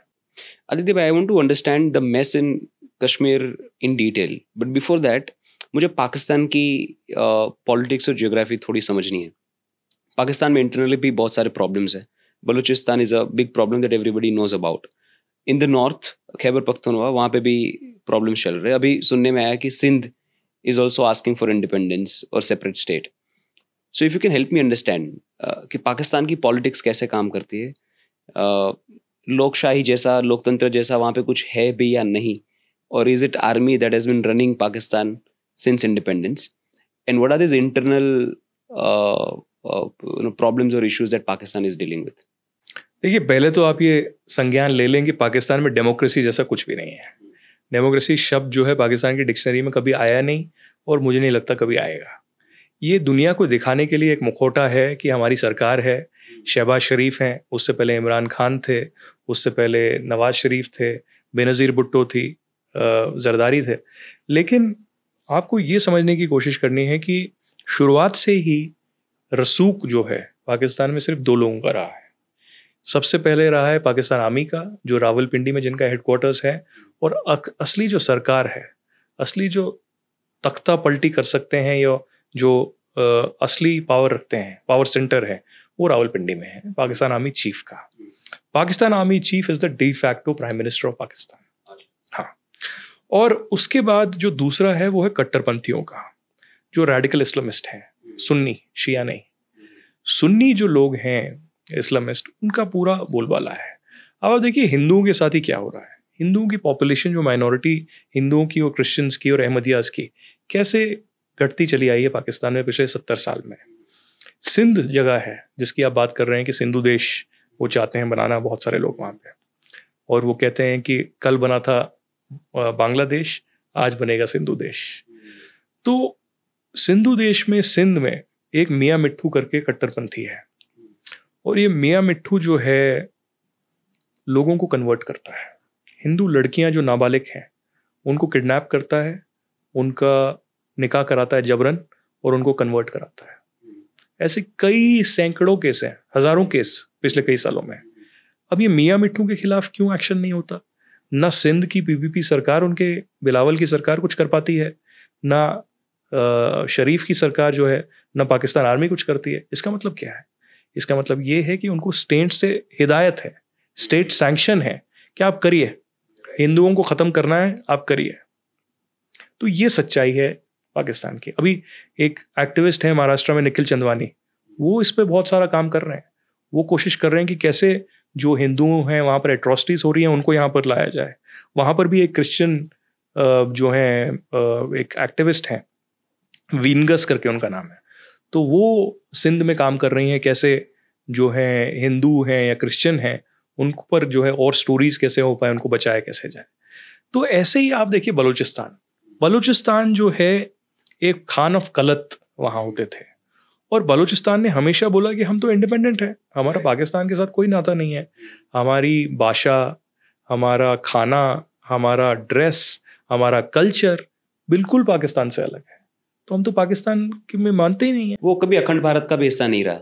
नहीं, आप अखंड भारत तो दूसरी बात है, उसमें आप कह सकते हैं कि वो हिस्सा रहा, और बलूचिस्तान के जो लोग हैं वो ज़्यादा इंडिया के साथ जो है क्लोजनेस मानते हैं अपनी, ना कि पाकिस्तानियों के साथ। और अब ये भी इंटरेस्टिंग देखिए कि जो उनके रेबल ग्रुप्स हैं, उनके जो पाकिस्तान कहता है आतंकवादी ग्रुप हैं बलूचिस्तान के, बलूच लिबरेशन आर्मी हो गई, BLF हो गया, या बाकी लोग हो गए, वो लोग कभी भी इस्लामिस्ट कट्टरपंथी, हालांकि वो भी मुस्लिम है, लेकिन कभी भी इस्लामिस्ट कट्टरपंथी विचारधारा से मेल जोल नहीं खाते। वो हमेशा TTP तालिबान को कंडेम करते हैं, वो हमेशा लश्कर तोयबा जैश मोहम्मद को कंडेम करते हैं। वो कहते हैं कि हमारी जो लड़ाई है वो पाकिस्तान आर्मी के साथ है, हमारी लड़ाई पाकिस्तानी स्टेट के साथ है, हम रिलीजन के बेस पे लड़ नहीं रहे हैं। तो खान ऑफ कलट ने बोला कि हमारा इंडिपेंडेंस रहेगा, लेकिन 1947-48 के बीच जबरन जो है पाकिस्तान ने बलूचिस्तान में आर्मी भेज के कब्जा कर दिया। और अलग अलग ट्राइब्स हैं वहाँ पर जो हैं, मेंगल हैं, ऐसे ही बहुत सारे अलग अलग जो हैं ट्राइब्स हैं, बुगती हैं। तो पहले तो इनमें बहुत डिवीजन था, सब ट्राइब्स अलग अलग लड़ती थी, लेकिन हाल ही के सालों में इनमें यूनिटी आई है। इनके सरमंचर होते हैं वो सब साथ आए हैं और उन्होंने बोला ये जो लड़ाई है हम साथ में करेंगे। तभी आप देख रहे हैं कि पिछले 3 साल में 4 साल में अचानक जो है अटैक्स में वृद्धि आई है। आप देख रहे हैं पाकिस्तान आर्मी हो, फ्रंटियर कोर हो, उनके खिलाफ बहुत ज्यादा हमले हो रहे हैं। रिसेंटली आपने देखा कुछ ही हफ्ते पहले जाफर एक्सप्रेस पे बहुत बड़ा हमला हुआ। अब जाफर एक्सप्रेस जो है बहुत बड़ी एक ट्रेन है और खासकर जो पाकिस्तान आर्मी के सोल्जर्स हैं जो क्वेटा आते हैं या क्वेटा से निकलते हैं वो ये यूज करते हैं। तो जाफर एक्सप्रेस को ही जो है अगवा कर लिया गया, पूरी तरीके से ले लिया गया, हाईजैक कर लिया गया। तो मैंने तो खुद कभी अपनी लाइफ हिस्ट्री में ऐसा रिपोर्ट नहीं किया। फ्लाइट हाईजैकिंग हमने सुना था, लेकिन ट्रेन की हाईजैकिंग हो जाए ये कभी नहीं सुना था। तो उसमें ऐसा बताया गया, बलोचों ने क्लेम किया कि 100 से ज्यादा जो पाकिस्तान आर्मी के सोल्जर्स हैं और पंजाबी लोग हैं उनको मार दिया गया। अब उनने क्या किया, उनने पहले ट्रेन जो है अगवा की और पाकिस्तान के जो मीडिया के लोग हैं उन्होंने बाद में यूट्यूब वीडियोस बनाए कि हमले से पहले ही आदित्य ने रिपोर्टिंग चालू कर दी थी कि ऐसा हो रहा है। अरे भाई, तुम्हारे देश में तो अलाउड ही नहीं है रिपोर्टिंग करना। तुम अगर अच्छी रिपोर्टिंग करोगे तो मैं अरेस्ट कर लिया जाएगा। तो वो मैं समझता हूँ, तो मुझे तो रिपोर्टिंग करने दो। तो मुझे अगर पता लग रहा है तो सच्चाई तो ये है कि जाफर एक्सप्रेस जब हुआ तो सबसे पहले जो बलोच BLA है उन्होंने बलोचों को वहां से निकाल दिया। बोला जितने भी ट्रेन में पैसेंजर्स थे बलोच, बोला आपके साथ लड़ाई नहीं है, आप जाइए।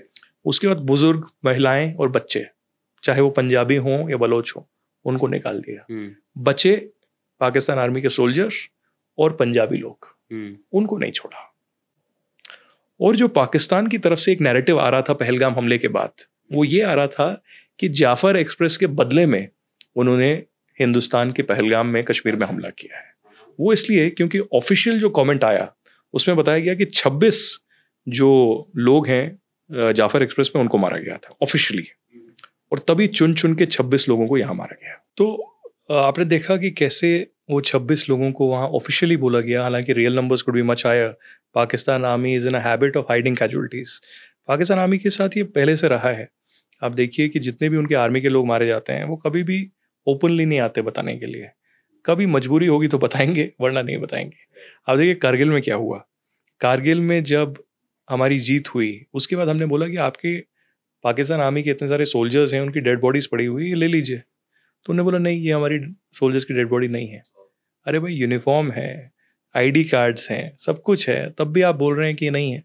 अब उसके बाद इंटरेस्टिंग क्या हुआ, कई सालों के बाद कारगिल के बाद जो वो परिवार हैं उन्होंने एक तो मीडिया में इंटरव्यू दिए कि हमारे लोग वहाँ मारे गए हैं, हमें बॉडीज वापस चाहिए। जब पाकिस्तान गवर्नमेंट ने नहीं सुना, उन्होंने सीक्रेटली थर्ड कंट्री के थ्रू इंडिया को अप्रोच किया, इंडियन आर्मी को, कि हमारे जो बॉडीज हैं वो दफनाए हुए हैं कारगिल में वो वापस किए जाएं। और बहुत सारी बॉडीज वापस की हैं, पाकिस्तान को नहीं, उन परिवारों को। आप देखिए, India has respected and given honour to Pakistani soldier, not Pakistan army. What a striking difference in ideology and What a striking ethical difference. standards. आप देखिए आसिम मुनीर की क्या आइडियोलॉजी है। आसिम मुनीर के वीडियो अगर आप परखेंगे, वो हाफिज है, मतलब वो he can narrate the entire Quran by his mind, he remembers the entire Quran. अब उसकी वीडियोस हैं, वीडियोस में वो अपने पाकिस्तानी सोल्जर्स को क्या कह रहा है, कह रहा है ये जिहाद है, आपको ये जिहाद लड़ना है हिंदुस्तान भारत के खिलाफ। अल्लाह आपके साथ है, अल्लाह हिंदुस्तान के साथ नहीं है।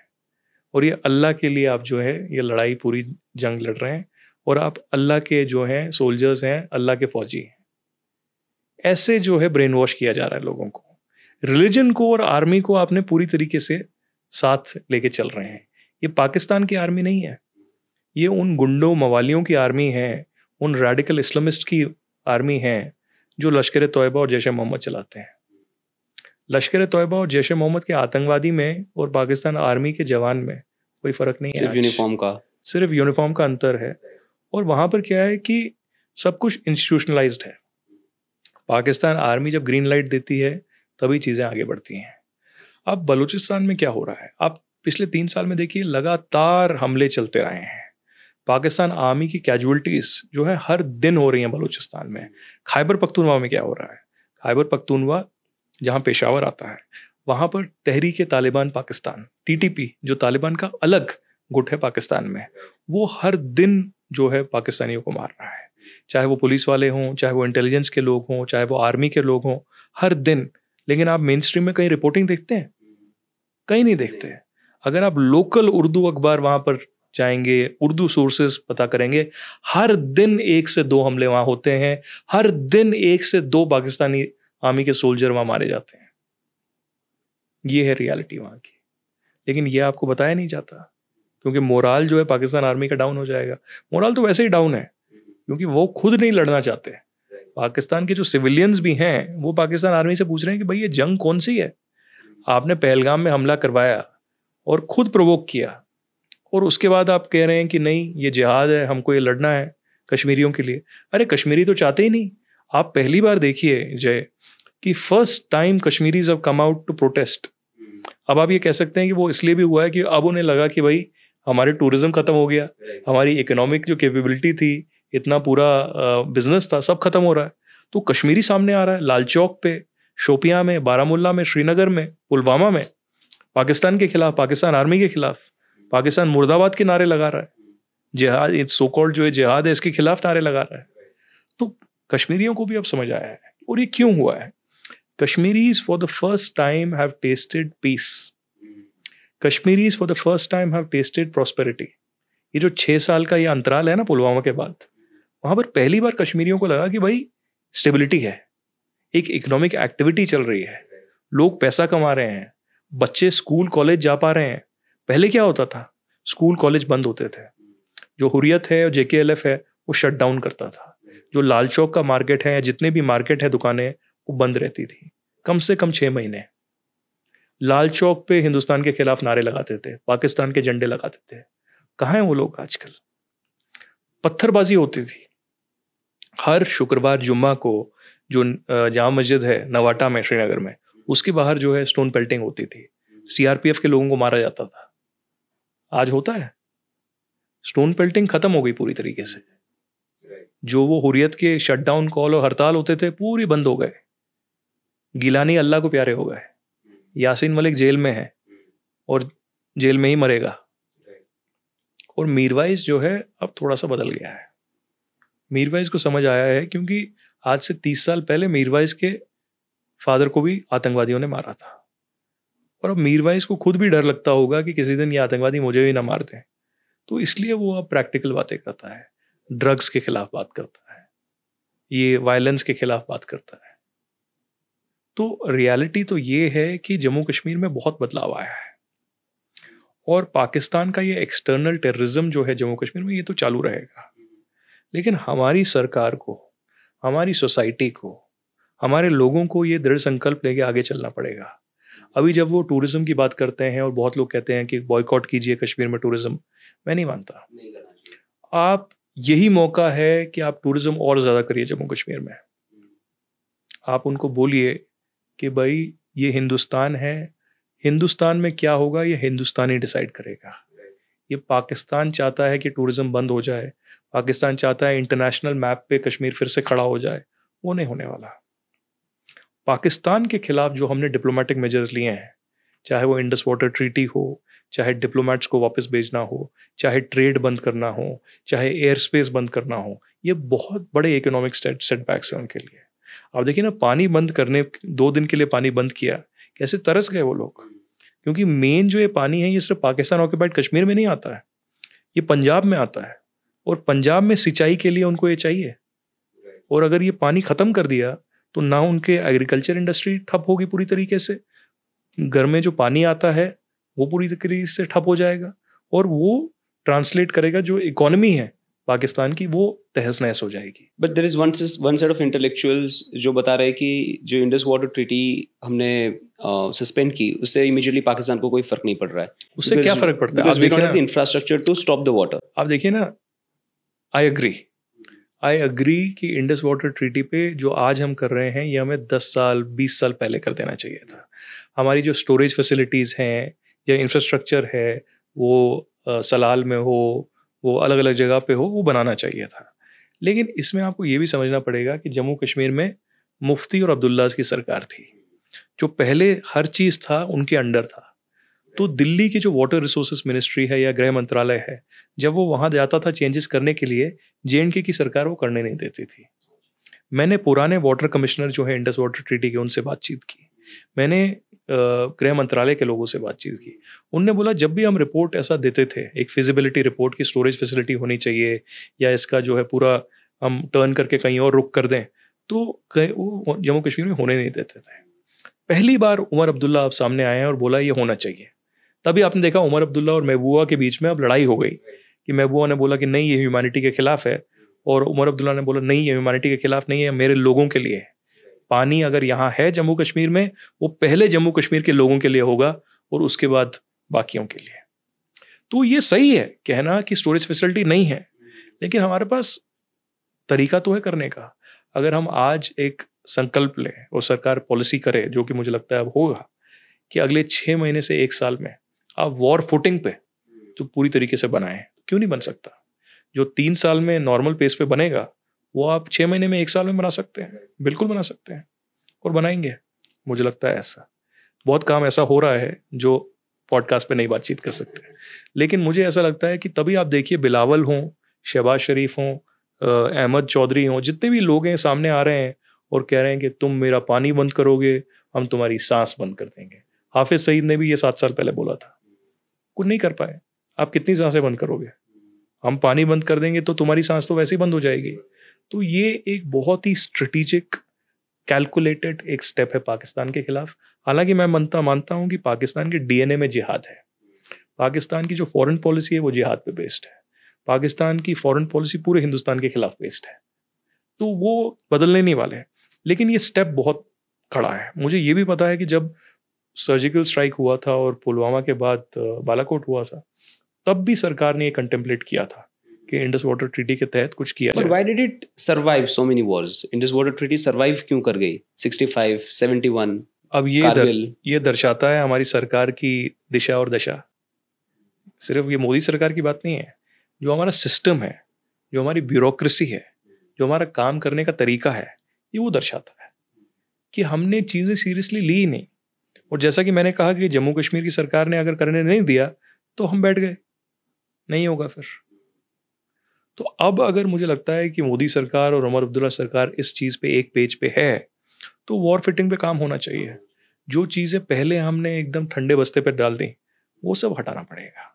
उन सब पे अब जो है ये कार्रवाई होनी चाहिए, क्योंकि मुझे लगता है जितना हम न्यूक्लियर वॉर करते हैं ना, न्यूक्लियर वॉर से भी बड़ा जो ब्रह्मास्त्र है वो है इंडस वाटर ट्रीटी।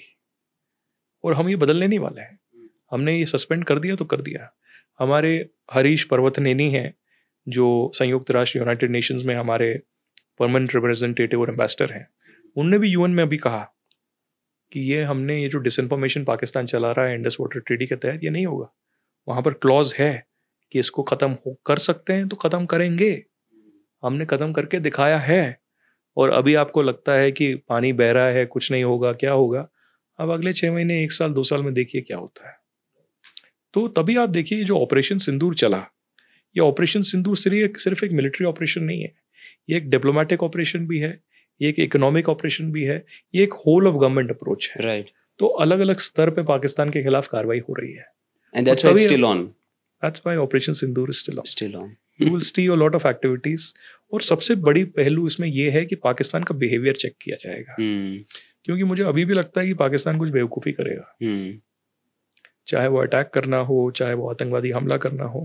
अब आप ये देखिए ना कि मसूद अजहर जो है आका जैश ए मोहम्मद का, जो IC 814 के जो हाईजैक के बाद उसको छोड़ा गया, राइट, उसके बाद उसने जैश ए मोहम्मद बनाया, राइट, और पूरा तहस-नहस किया, हिंदुस्तान के पार्लियामेंट पे अटैक किया, उसने पठानकोट किया, उसने बहुत सारे ऐसे हमले कश्मीर में किए, पुलवामा किया। उसके 14 लोगों को बावलपुर में हमने मार दिया, उसके 14 परिवार के लोगों को बावलपुर में मार दिया। तो वो तो तिल मिलाएगा, वो तो कुछ ना कुछ तो करेगा। और जैश ए मोहम्मद फेमस है हिंदुओं के खिलाफ वार करने में। जैश ए मोहम्मद के बहुत सारे प्रोपेगेंडा वीडियोस हैं अयोध्या के खिलाफ, नरेंद्र मोदी के खिलाफ। तो मुझे ऐसा लगता है कि जैश ए मोहम्मद और पाकिस्तान आर्मी मिल के अब कोशिश करेगी कि जम्मू कश्मीर में नहीं बल्कि जम्मू कश्मीर के बाहर कोई आतंकवादी हमला हो, चाहे वो दिल्ली हो, मुंबई हो, गुजरात हो, यूपी हो। जो आज से 20 साल पहले, आप 25 साल पहले देखते थे ना कि बॉम्ब ब्लास्ट हो रहा है दिल्ली में या बम्बई में या कहीं राजस्थान में या यूपी में, वो करने की कोशिश करेगा। हालांकि मुझे लगता है कि हमारी सुरक्षा बल, हमारी एजेंसीज, हमारी पुलिस बहुत ही मुस्तैद है। बहुत ही ऐसे हमले, बहुत ही ऐसे यूनिट्स जो स्लीपर यूनिट होते हैं आतंकवादियों के, उनको पूरी तरीके से ख़त्म किया है और आगे भी जो चैलेंजेस आएंगे उनको ख़त्म करेंगे। लेकिन इनकी मंशा जो है मुझे लगता है पूरी तरीके से क्लियर है कि पाकिस्तान आर्मी को जो हमने एक एम्बैरेसिंग डिफीट दी है, मुरीद के और बावलपुर में घर के घुस के मारना, रावलपिंडी, सरगोदा, रहीम यार खान में घर में घुस के मारना, तो वो कोशिश करेंगे कि दिल्ली या दिल्ली के आसपास के किसी राज्य में, गुजरात भी हो सकता है क्योंकि नरेंद्र मोदी जी का खुद का स्टेट है, कि वो यहाँ जो है वार करें। Aditya, I want to understand from you briefly why Kashmir is so messed after, let's say, 75 years of independence. Why we are still talking safety, security, stone pelting, आतंकवादी हमले, मतलब why Kashmir is in this state? इतनी beautiful जगह है, क्या, किनसे और कितनी कब चूक हुई? देखिए, किसी भी आप जम्मू कश्मीर के एक्सपर्ट को या इंडिया पाकिस्तान के एक्सपर्ट को ये सवाल पूछेंगे तो वो सही मायने में आपको कहेंगे कि सबसे बड़ा रीज़न आतंकवाद है, सबसे बड़ा रीज़न पाकिस्तान है, सबसे बड़ा रीज़न जम्मू कश्मीर में जो अलगाववादी नेता हुर्रियत JKLF हैं वो हैं, सबसे बड़ा रीज़न जो नेशनल कॉन्फ्रेंस और PDP की एक पॉलिसी रही है सॉफ्ट सेपरेटिज्म की, वो है। ये सब तो है ही, और ये सब कोई भी आपको बताएगा, जवाब देगा। लेकिन मैं आपको एक सच्चाई बताऊंगा जो बहुत लोग आपको नहीं बताएंगे, and this reality, this truth will pinch, क्योंकि ये मैं अपने गिरबान में अंदर देख के बताऊंगा। और वो ये है कि हमारा जो पॉलिसी पैरालिसिस हुआ है, हमारी नई दिल्ली की जो गलतियां रही हैं जम्मू कश्मीर में, और सबसे ज्यादा गलती, और ये मैं 2014 के पहले की बात कर रहा हूँ, ज्यादातर 1987-89 और करीबन 2010-2014 तक हमारी जो इंटेलिजेंस ब्यूरो है, जो एक बहुत बड़ी आंतरिक सुरक्षा की एजेंसी है, इंटेलिजेंस की एजेंसी है, उनकी भूमिका जम्मू कश्मीर में हमेशा ये रही कि आप अलगाववादियों को पालते रहें। उनको लगा कि आप अलगाववादियों को पालते रहेंगे, ये हमारा काम करेंगे, ये हमारी बात वहां पर लेकिन क्या काम करेंगे? उनका काम ही अलगाववाद फैलाना। बिल्कुल। अब ये तो किसी ने पूछा नहीं उनको, तो तभी मैं बार बार ये कहता हूं कि गृह मंत्री अमित शाह जी और प्रधानमंत्री मोदी जी और राष्ट्रीय सुरक्षा सलाहकार अजीत डोवाल जी को एक ऑडिट ऑर्डर करना चाहिए कि पिछले 30 साल में जितने भी हमारे IB के चीफ रहे हैं या कुछ हद तक रॉ के चीफ भी रहे हैं, उन पे आप ऑडिट कीजिए और कीजिए कि जितना भी पैसा लगाया है, ये पैसा गया कहाँ और किस किस अलगाववादी को गया। यासीन मलिक हैं, शब्बीर शाह हैं, बहुत सारे ऐसे लोग हैं जिन्होंने अब अलगाववाद छोड़ के मेन स्ट्रीम पॉलिटिक्स ज्वाइन किया। उनका मैं नाम नहीं लूंगा क्योंकि कल वो मेरे को डिफेमेशन नोटिस सर्व कर देंगे, और नाम लेने से मैं हिचकिचाता नहीं हूँ, लेकिन मैं अब अपना वक्त नहीं ज़ाया करना चाहता। और मैं जब मैंने बोल ही दिया है कि अलगाववाद छोड़ के वो आ गए हैं, तो आप समझ गए होंगे कि नाम किसका। अभी जेल से छूट के गए थे चुनाव लड़ने। बहुत लोग हैं, उससे पहले भी उन्हीं के जिले के आसपास के लोग हैं, और भी लोग हैं। तो इनको इंटेलिजेंस ब्यूरो पैसा देती रही, इनको लग्जरी देती रही, इनको मकान देती रही, इनको अस्पताल में सेवा देती रही, इनको फ्लाइट टिकट देती रही, इनको जो भी इलाज कराना था हर चीज इनको मुहैया करती रही सालों से। कुछ ऐसी लग्जरीज भी देती रही इलीगली जो मैं कैमरा पे बयान नहीं कर सकता। आप सोचिए, प्लेजर्स। तो अब ये रियलिटी है कि ये सब तो हो गया, अब नहीं हो रहा, लेकिन ये किसकी दिशा पे हुआ? कौन ऐसा बंदा था IB में जिसने ये किया? उसके खिलाफ एक्शन क्यों नहीं होगा? हाँ, राइट।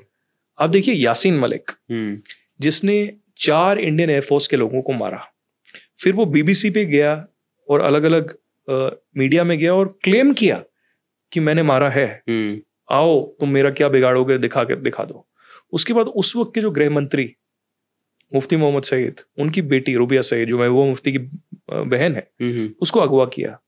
उसको अगवा करने के चक्कर में हमें आतंकवादी 4-5 छोड़ने पड़े। उसके खिलाफ भी कोई अभी तक कार्रवाई नहीं हुई। अब देखिए, ये जो 2 केस हैं, एयरफोर्स वाला और ये रूबिया सईद वाला, ये पिछले 35 साल से जम्मू के स्पेशल टाडा सीबीआई कोर्ट में चल रहा है। अब ये कौन सा देश ऐसा होगा जहां खुद के एयरफोर्स वालों को मारा है, ओपनली बंदे ने कन्फेस किया है, और 35 साल से आप एक्शन ही नहीं ले रहे। यासीन मलिक जो जेल में है ना आज, वो 2017 का एक हवाला केस है टेररिस्ट का, उसमें उसको लाइफ इम्प्रिजनमेंट मिली है, तो वो इसलिए मरेगा वहां। लेकिन अब इतिहास तो ये गवाह बनेगा, जो असली आतंकवादी केस है उसके खिलाफ आपने कुछ किया ही नहीं। कोई ना मनमोहन सिंह ने कुछ किया, ना इंद्र कुमार गुजराल ने कुछ किया, ना देवेगौड़ा ने कुछ किया, ना वीपी सिंह ने कुछ किया, और ना मोदी जी ने भी कुछ किया। अब मोदी जी को सराहना तो मिलेगी, और मैं भी ओपनली कहता हूं कि जम्मू कश्मीर की तकदीर उन्होंने बदल दी। 370 हटाया, जो कि बहुत बड़ा ऐतिहासिक स्टेप था। I completely support it. But जो आतंकवादी है उसको तो सजा देनी पड़ेगी ना। जब तक आप सजा नहीं देंगे तो आप क्या मैसेज दे रहे हैं? तो ये जो है रियलिटी है कश्मीर की। Yasin Malik, I think 2006 he was seen with Hafiz Saeed. Within few months he was hugging our prime minister, then prime minister Manmohan Singh ji. देखिए, हाफिज सईद की भी ये कहानी है और यासीन मलिक की ये कहानी है कि यासीन मलिक को पता चला कि पाकिस्तान उसको मरवाना चाहता है। पाकिस्तान को पता चल गया कि वो डबल एजेंट है, वो पाकिस्तान के लिए भी काम कर रहा है और हिंदुस्तान से भी पैसे ले रहा है। तो इसलिए वो पाकिस्तान गया और वो हाफिज सईद के पैर पड़े और बोला कि आईएसआई को बोल के मुझे बचा लो, मुझे मत मरवाओ।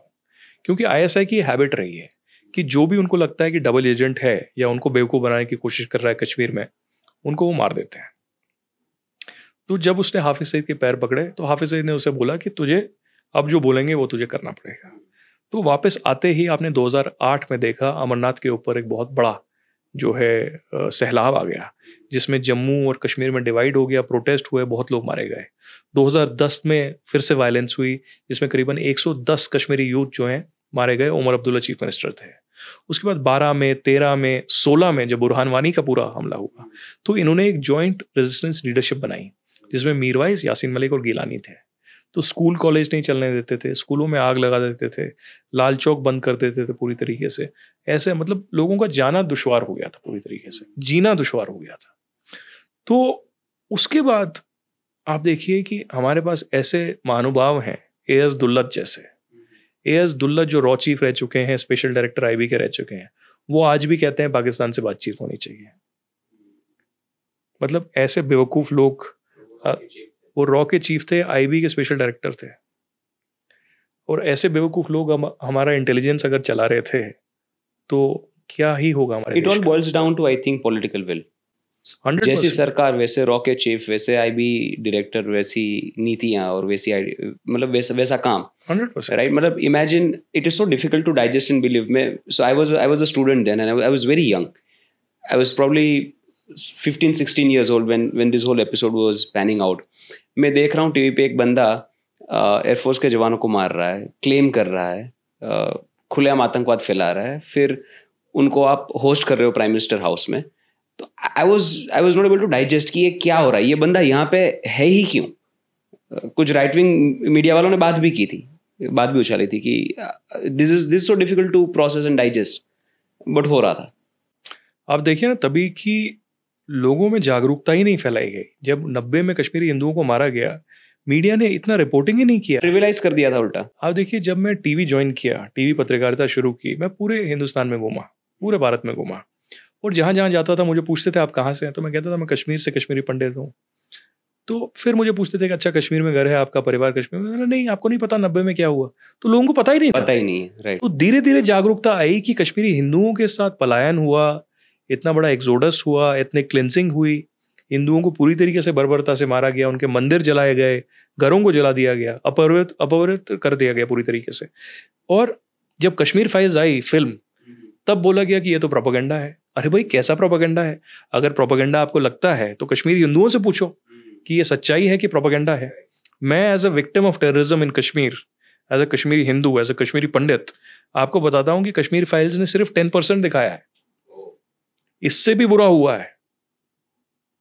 90 के बाद भी कितनी जगहों पे मैसेकर हुए, कितनी जगह पे बर्बरता से कश्मीरी हिंदुओं को मारा गया, सिखों को मारा गया, जम्मू के जो डोगरा हैं, बाकी लोग हैं, उनको मारा गया, लेकिन कहीं हाहाकार नहीं हुआ। आज एक कुछ कहीं पर हो जाता है बलूचिस्तान में कुछ हो जाता है, कहीं पे होता है तो एकदम हाहाकार मच जाता है। तो मीडिया का ये दोगलापन है, हिपोक्रेसी है, जो हमारे हिंदुस्तान के इंटेलेक्चुअल्स हैं, ये पूरा लेफ्टिस्ट जो पूरा इंटेलेक्चुअल्स का क्राउड है, इसमें हिपोक्रेसी है। तो कश्मीरी हिंदुओं मरता है तो आप कुछ नहीं करते, जब एक टारगेटेड एक बुरहान attack वानी होता मरता है तो बुरहान आप मरता उसका है तो आप बैकग्राउंड कहते निकालते हैं कि हैं। भाई हेडमास्टर का बेटा था। हाँ, यही मीडिया है, यही राइट पत्रकार है जो 26/11 में लाइव लोकेशन दे रहे थे। राइट 26/11 आप देखिए अटैक हो रहा है और आप कह रहे हैं कि इस माले में, इस कमरे में जो है लोग छुपे हुए हैं। अरे भैया, ये तो मतलब बेवकूफी है एकदम। मतलब आपको नहीं पता कि वो लोग टीवी पे देख रहे होंगे और पूरा निर्देश दे रहे होंगे, और बाद में ऑडियो है सामने कि साजिद मीर और हाफिज सईद और लकवी पूरा मॉनिटर कर रहे थे। राइट। और साजिद मीर फोन पे कह रहा था कि टीवी पे ये बताया जा रहा है तो यहाँ जाओ, यहाँ मारो लोगों को। Do you think they regret it now? Regret करने से क्या होगा? देखिए, अगर मतलब कभी वो I don't think they even expressed even once कि इट वाज अ मिस्टेक। नहीं, even if they have admitted, not admitted, ignored, अब वो शो करते हैं कि हम बड़ा नेशनल इंटरेस्ट में काम कर रहे हैं, अभी ऑपरेशन सिंदूर पे बड़ा रिपोर्टिंग कर रहे हैं, थिंग्स हैव चेंज्ड, तो अभी तो करेंगे ही, वो सरकार बदल गई है। लेकिन सच्चाई तो ये है कि आपने उस वक्त बहुत ही एक नेशनल सिक्योरिटी क्राइसिस की सिचुएशन में पाकिस्तान की मदद की। राइट। अब आप रिग्रेट करें, नाक रगड़ें, माफ़ी मांगें, अपने आप को राइट विंग बोलें, ऑपरेशन सिंदूर की तारीफ करें, मोदी जी की तारीफ करें, उससे तो आपके पाप धुलने नहीं वाले। सच्चाई तो लोगों को भी पता है। और यही पत्रकार कश्मीर में लोगों को बेवकूफ़ बनाते थे, कहते थे कि कश्मीरी पंडितों ने जुल्म किया है कश्मीरी मुसलमानों के खिलाफ। और अब ये पत्रकार फिर से कश्मीर जाते हैं पहलगाम के बाद और कहते हैं कि नहीं नहीं, कश्मीरी मुस्लिमों का इसमें कोई ये नहीं है। अरे भाई, मैं भी कहता हूँ कि कश्मीरी मुस्लिमों का इसमें कोई नहीं है, लेकिन आपको ये भी तो एडमिट करना पड़ेगा कि जो आतंकवादी है पाकिस्तानियों के साथ, वो कश्मीरी मुस्लिम है, वो कश्मीरी मुसलमान है। और पिछले 35 साल में क्या ये कश्मीरी मुसलमान सामने आया लाल चौक पे प्रोटेस्ट करने के लिए आतंकवादियों के खिलाफ? क्यों नहीं आया? जब कश्मीरी हिंदुओं को वहां से भगाया गया, मारा गया, तो क्या वो कश्मीरी मुसलमान वहां सामने आया प्रदर्शन करने? कभी नहीं आया। उस कश्मीरी मुसलमान ने कहा कि ये तो जगमोहन ने कराया था। जगमोहन हमारे गवर्नर थे 90 में, जब फारूक अब्दुल्ला ने रिजाइन किया तो जगमोहन को भेजा गया। और जगमोहन को मैं आज सैल्यूट करता हूँ कि जगमोहन की वजह से जो है हमारी जिंदगी बच गई, क्योंकि उसने हमें बोला कि आप निकलिए और कुछ समय बाद वापस आइएगा। अगर उसने नहीं कहा होता या हेल्प नहीं की होती तो हमें मार दिया गया था। आज मैं पॉडकास्ट आपके साथ नहीं कर रहा होता, मैं 9 महीना ही टपक गया होता वहां पर। तो ये सच्चाई है। ये कश्मीरी मुसलमानों के साथ मैं कहूँगा उनको बेवकूफ़ भी बनाया गया है, और उन्हीं के लीडर्स ने उनको पूरी तरीके से ब्रेन वॉश किया है कि ये जिहाद है, आपको जिहाद लड़ना है, आप हिंदुस्तानी नहीं हो। अरे भाई, क्या आपकी जीन्स, आप हिंदुस्तान हो, या तो आप हिंदुस्तानी हो, हिंदू हो, या तो आप बाहर से आके आप कन्वर्ट हुए हो, या औरंगजेब ने आपको कन्वर्ट किया है। यही सच्चाई है।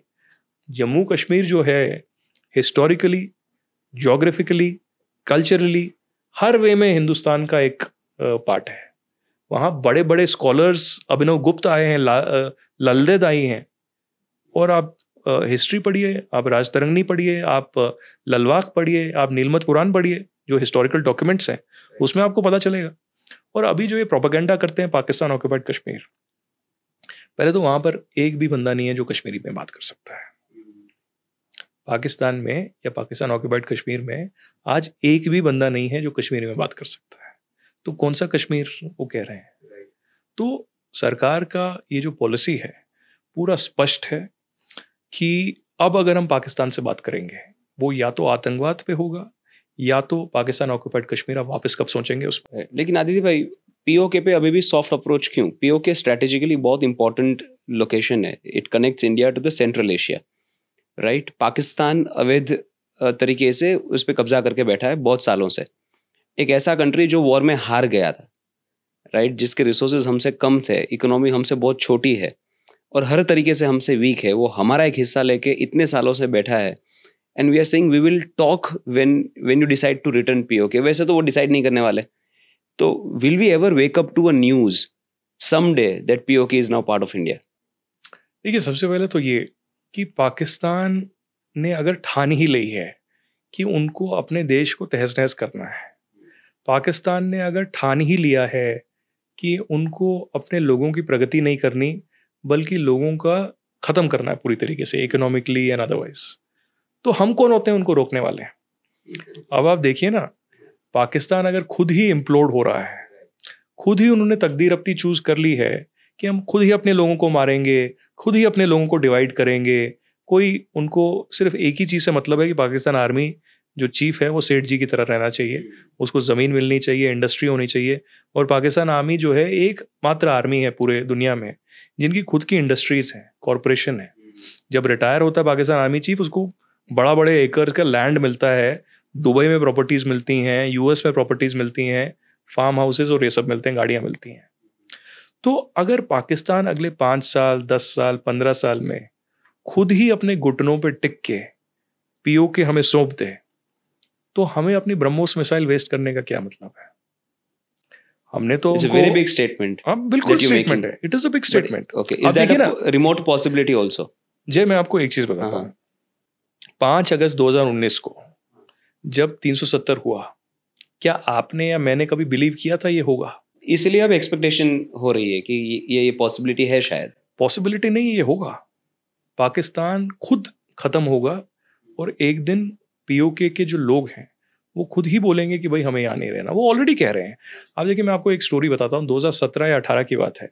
वहाँ एक उर्दू अखबार निकलता था, डेली मुजतला। उन्होंने एक सर्वे किया और 35,000 लोगों को पूछा, 30 से 35,000, कि क्या आप पाकिस्तान के साथ रहना चाहते हैं या आज़ादी चाहते हैं?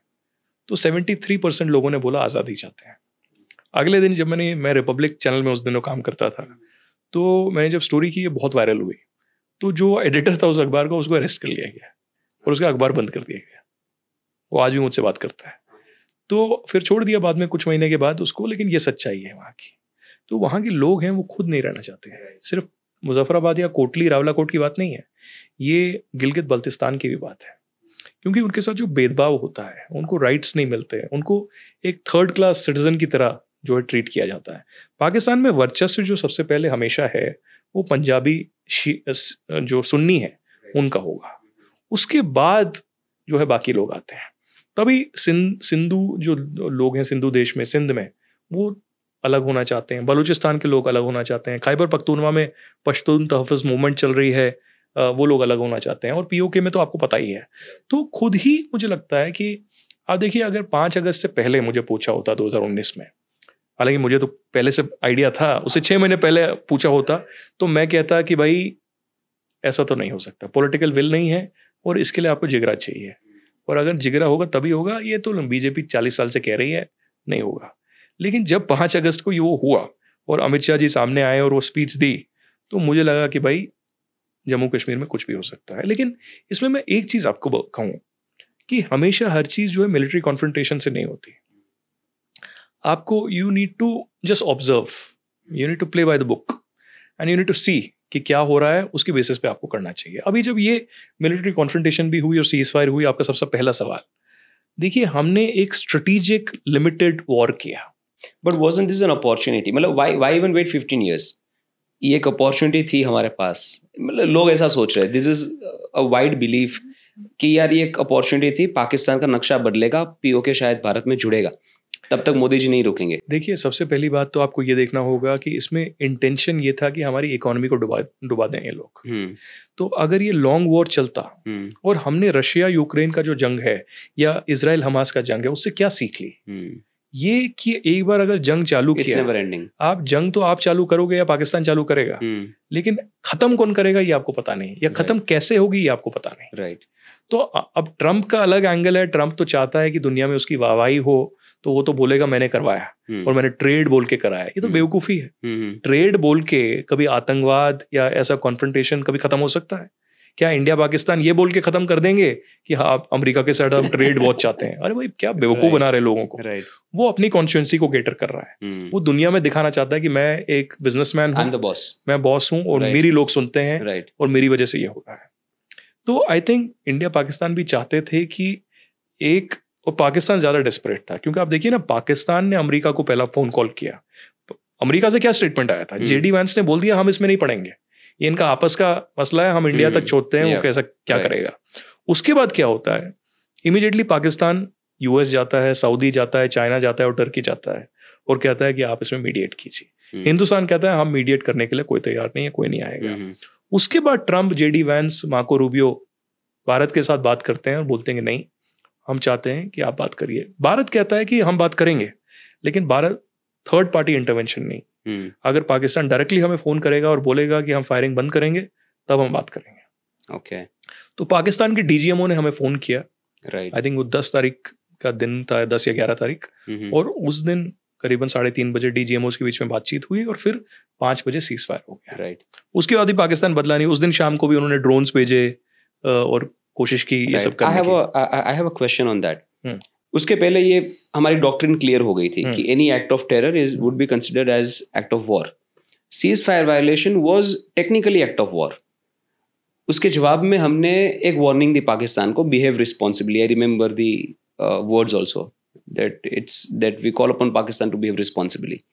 But wasn't that act of terror or act of war or both combined? Why didn't we respond disproportionately then? देखिए, हमने अनाउंस कर दिया सीज फायर और 5 बजे बोल दिया कि 5 बजे डेडलाइन रहेगा, लेकिन उसको ग्राउंड में इम्प्लीमेंट करने के लिए टाइम लगता है। अच्छा। आप देखिए ना कितना बड़ा हमारा जो है बॉर्डर है और कितनी ज्यादा मिलिट्री, एयरफोर्स, पैरामिलिट्री लगी हुई है। तो जब तक वो ग्राउंड पे ऑर्डर्स जाएंगे, वहाँ इम्प्लीमेंट होंगे, वहाँ सोल्जर्स को पुल बैक किया जाएगा, इक्विपमेंट पुल बैक होगा, उसमें टाइम लगता है। Okay. तो वो कुछ घंटे का एक जो है गतिविधि दी जाती है। It's a process. तो जितनी मेरी आर्मी से, नेशनल सिक्योरिटी एडवाइजर्स में बात की, उन्होंने बोला कि बंद हो गया है, लेकिन अब देखिए पाकिस्तान के डीएनए में वो एंड में भी कोशिश करेगा 2-3 में जो है चला दूं। तो वो बेवकूफ़ी वो करता है, लेकिन उसमें हमको बहकाने की जरूरत नहीं है, प्रवोक होने की जरूरत नहीं है। लेकिन उसके बाद ज्यादातर जो है बॉर्डर पे एक शांतिपूर्वक जो है माहौल रहा है। तो ये हमें समझने की जरूरत है कि अगर रशिया यूक्रेन की जंग जो है खत्म नहीं हो पा रही, 3 साल 3.5 साल हो गए, राइट, और हर साइड कोशिश कर रहा है कि हमारी जो है ज्यादा चर्चा हो, राइट, तो कब तक हम लोग भी इंतजार करते। और चाइना तो इसमें सबसे ज्यादा हंस रहा होता, ड्रैगन, कि भाई हमने तो पूरा जंग चालू कर दिया, हमारा वर्चस्व अब ज्यादा होगा। और सबसे बड़ी चीज हमको एक और चीज ध्यान में रखनी चाहिए कि इस फॉग ऑफ वॉर में डिसइंफॉर्मेशन बहुत ज्यादा होती है, फेक न्यूज बहुत ज्यादा चलती है। तो उस पे हम किस चीज को बिलीव करें, किस चीज को नहीं बिलीव करें, वो जरूरी है। इस बार क्या हुआ कि जो भी व्हाट्सएप फॉरवर्ड किसी को भी आ रहा था, वो 50 लोगों को आगे बढ़ा रहा था, कोशिश की मेरे को सबसे पहले पता चला तो मैं आपको बताऊंगा। तो मैं तो थैंकफुल हूँ, लोगों ने मुझ पे ट्रस्ट किया बहुत। और social media most trusted voices across India, one of the top 3 I would say most trusted voices. मतलब कहीं से न्यूज आती थी, लोग वेरीफाई करने के लिए आपका ट्विटर अकाउंट चेक करते थे। देखिए, मेरा सौभाग्य ये है कि मैं पिछले 16 साल से मीडिया में हूँ और शुरुआत से ही मेरी रुचि रही है, क्योंकि आतंकवाद का मुकाबला करना पड़ा, एक्सोडस हुआ, तो मैं शुरुआत से ही जम्मू कश्मीर कवर कर रहा हूँ। और मेरी रुचि फॉरेन अफेयर्स में और नेशनल सिक्योरिटी में रही। तो चाहे वो मिनिस्ट्री ऑफ एक्सटर्नल अफेयर्स हो, मिनिस्ट्री ऑफ डिफेंस हो, मिनिस्ट्री ऑफ होम अफेयर्स हो, उसके बाद जम्मू कश्मीर पुलिस हो, इंडियन आर्मी हो, एयरफोर्स हो, RNAW हो, research and analysis wing, intelligence bureau हो, या फिर जो स्टेट के हमारे बॉर्डर स्टेट्स के BSF और CRPF ये हो, इन सब के साथ मैं टच में हूँ, सबके साथ। तो मेरा कोई ऐसा ये नहीं है कि मैंने कहीं से कुछ सुन लिया और फिर डाल दिया। मैं हमेशा कोशिश करता हूँ कि डबली चेक करके वेरीफाइड इंफॉर्मेशन डालूं और प्रेजेंट करूं, और वही मेरी जो है हमेशा कोशिश रही है। तो इसीलिए मैं कहता हूँ कि डिसइंफॉर्मेशन जो है बहुत ज़रूरी है टैकल करना। आज भी मुझे लगता है कि आर्टिफिशियल इंटेलिजेंस के युग में ऐसे रियल टाइम जो हैं टूल्स नहीं आए हैं जिससे फेक न्यूज़ को, डिसइंफॉर्मेशन को डिबंक किया जाए। अब देखिए, पाकिस्तान की माने जाए तो हमारे तो 5-10 जेट गायब हो गए थे। हाँ। पाकिस्तान की माने जाए तो हमने तो पूरे ही घुटने टेक दिए थे, खत्म कर दिया। इंडिया में बिजली चली गई थी। मतलब ये तो वही हो गया यूक्रेन रशिया में जब हो रहा था। राइट। पहले 6 महीने में तो ऑलमोस्ट डिक्लेयर हो गया था कि यूक्रेन ने जंग जीत ली। राइट। तो वैसे ही पाकिस्तान कोशिश कर रहा था कि जम्मू कश्मीर जैसे हमने सौंप दिया उनको। ये तो बेवकूफ़ी है, ये तो कभी होने नहीं वाला। तो आप उस दिन भी देखिए जब हम वार कर रहे थे रावलपिंडी पे, लाहौर में, हमारे चैनल्स ने भी बहुत कुछ किया। किसी ने इस्लामाबाद पे कब्जा कर लिया, किसी ने रावलपिंडी पे, किसी ने क्वेटा पे, किसी ने कराची पोर्ट को ख़त्म कर दिया। तो मुझे लगता है थोड़ी मैच्योरिटी लाना ज़रूरी है। पाकिस्तान की तो मीडिया ख़त्म ही है पूरी तरीके से। वहाँ पर मैं हमेशा कहता हूँ कि इंडिया में डेमोक्रेसी है। इंडिया में इंडियन मीडिया को जो वो चाहते हैं वो चला सकते हैं, उनके खुद के सोर्सेस हैं। पाकिस्तान में उनको जो है इंस्टीट्यूशनलाइज्ड फेक न्यूज़ है, इंस्टीट्यूशनलाइज्ड डिसइंफॉर्मेशन है। जो ISPR है पाकिस्तान आर्मी का, वो खुद फेक न्यूज़ स्प्रेड करता है और उनके जर्नलिस्ट को देता है कि ये आप स्प्रेड करो। ये तो कोई भी आंकलन करके बता सकता है आपको। तो हमें इससे ऊपर उठना पड़ेगा। हाँ, इंफॉर्मेशन वॉरफेयर होता है दोनों साइड से, वो अलग बात है, लेकिन अगर आप एक रिस्पेक्टेड मीडिया हैं और आपको लाखों लोग देख रहे हैं तो आपको थोड़ी सी तो मैच्योरिटी दिखानी पड़ेगी। तो तभी मैं बार बार जो ट्वीट करने से पहले हिचकता भी था कि अगर मैं ये एक ट्वीट कर दूं, ये मिनटों में हजारों लोग जो है देखेंगे, लाखों लोग देखेंगे। तो कोशिश करनी है कि थोड़ा थांबा थांबा करके धीरे धीरे चलाया जाए, कुछ ऐसा ना हो एक्साइटमेंट में कि गलत खबर जो है चल जाए। आदित्य भाई, इंटेलिजेंस प्रोवेस के बारे में बात करें, जब इंटेलिजेंस की बात करते हैं तो मोसाद का नाम सबसे पहले आता है, the most capable intelligence agency of the world, one of the most capable intelligence agencies. I want to understand two things from you. First, Mossad कितना capable है? Why Mossad is Mossad and why we all look up to Mossad, number one. Number two, how capable is our intelligence as compared to other countries? इसमें मैं आपको एक ही example दूंगा कि 7 अक्टूबर 2023 में जो है एक बहुत बड़ा आतंकवादी हमला होता है सदर्न इजराइल में, और पहली बार दुनिया इतनी विचलित हो जाती है कि समुंदर के रास्ते से, हवा के रास्ते से और जमीन के रास्ते से एक 3 तरीके का प्रहार होता है सदर्न इजराइल में। करीबन इसमें 1200 से 1400 लोग जो हैं, ज्यादातर जूइश मारे जाते हैं। करीबन 250 लोगों को किडनैप कर दिया जाता है। ये दिखाया जाता है एक मोसाद का और शिन बेत का, जो 2 इंटेलिजेंस एजेंसीज हैं, इनका एक बहुत बड़ा हिस्टोरिक फेलियर ये रहा है, ज्यादातर शिन बेत का बट मोसाद का भी। तो मोसाद और शिन बेत इसमें प्रण लेते हैं, और प्रण ये लेते हैं कि जितने भी इनके आका हैं, जितने भी वो लोग हैं जो इस 7 अक्टूबर के हमले में इन्वॉल्व हैं, चाहे वो ईरान के हों, चाहे वो हमास के हों, चाहे वो हिजबुल्लाह के हों, उनको हम चुन चुन के मारेंगे। और सिर्फ फिलिस्तीन में ही नहीं मारेंगे, चाहे वो ईरान में छिपें, चाहे वो कतर में छिपें, चाहे वो दुनिया के किसी भी कोने में छिपें, वहां जाके उनको मारेंगे। ये वही हुआ जब होलोकॉस्ट हुआ था और जूस के खिलाफ जो है बहुत ही एट्रोसिटीज हुई थी, और वहां पर जो हिटलर के साथ लोग थे उनको चुन चुन के अर्जेंटीना से अगवा करके लाए थे और उनका ट्रायल हुआ था, उनको मारा गया था। तो वैसे ही हुआ, जो मोसाद ने प्रण लिया वो अगले 1 साल में करके दिखाया। ये है मोसाद। उन्होंने तेहरान में मिसाइल दागी, उस कमरे के अंदर जहां पर वो रह रहा था, और उसको मार दिया, हमास के नेता को। हिजबुल्लाह एक नीचे बेसमेंट में था, वहां ऐसी मिसाइल दागी जो सिर्फ बेसमेंट के अंदर गई, और वहां पर जो है बहुत बड़ा ब्लास्ट हुआ, हिजबुल्लाह के लीडर को मार दिया। उससे पहले अचानक से करीबन 2 से 2,500 पेजर फट गए, और पतलून के अंदर पेजर रखा था, यहां पर ब्लास्ट हो गया, लोग अपाहिज हो गए, हैंडीकैप्ड हो गए। अब देखिए साइकोलॉजिकल वॉरफेयर जो है मोरल डाउन करने के लिए, और हिजबुल्लाह को तो पूरा खत्म कर दिया।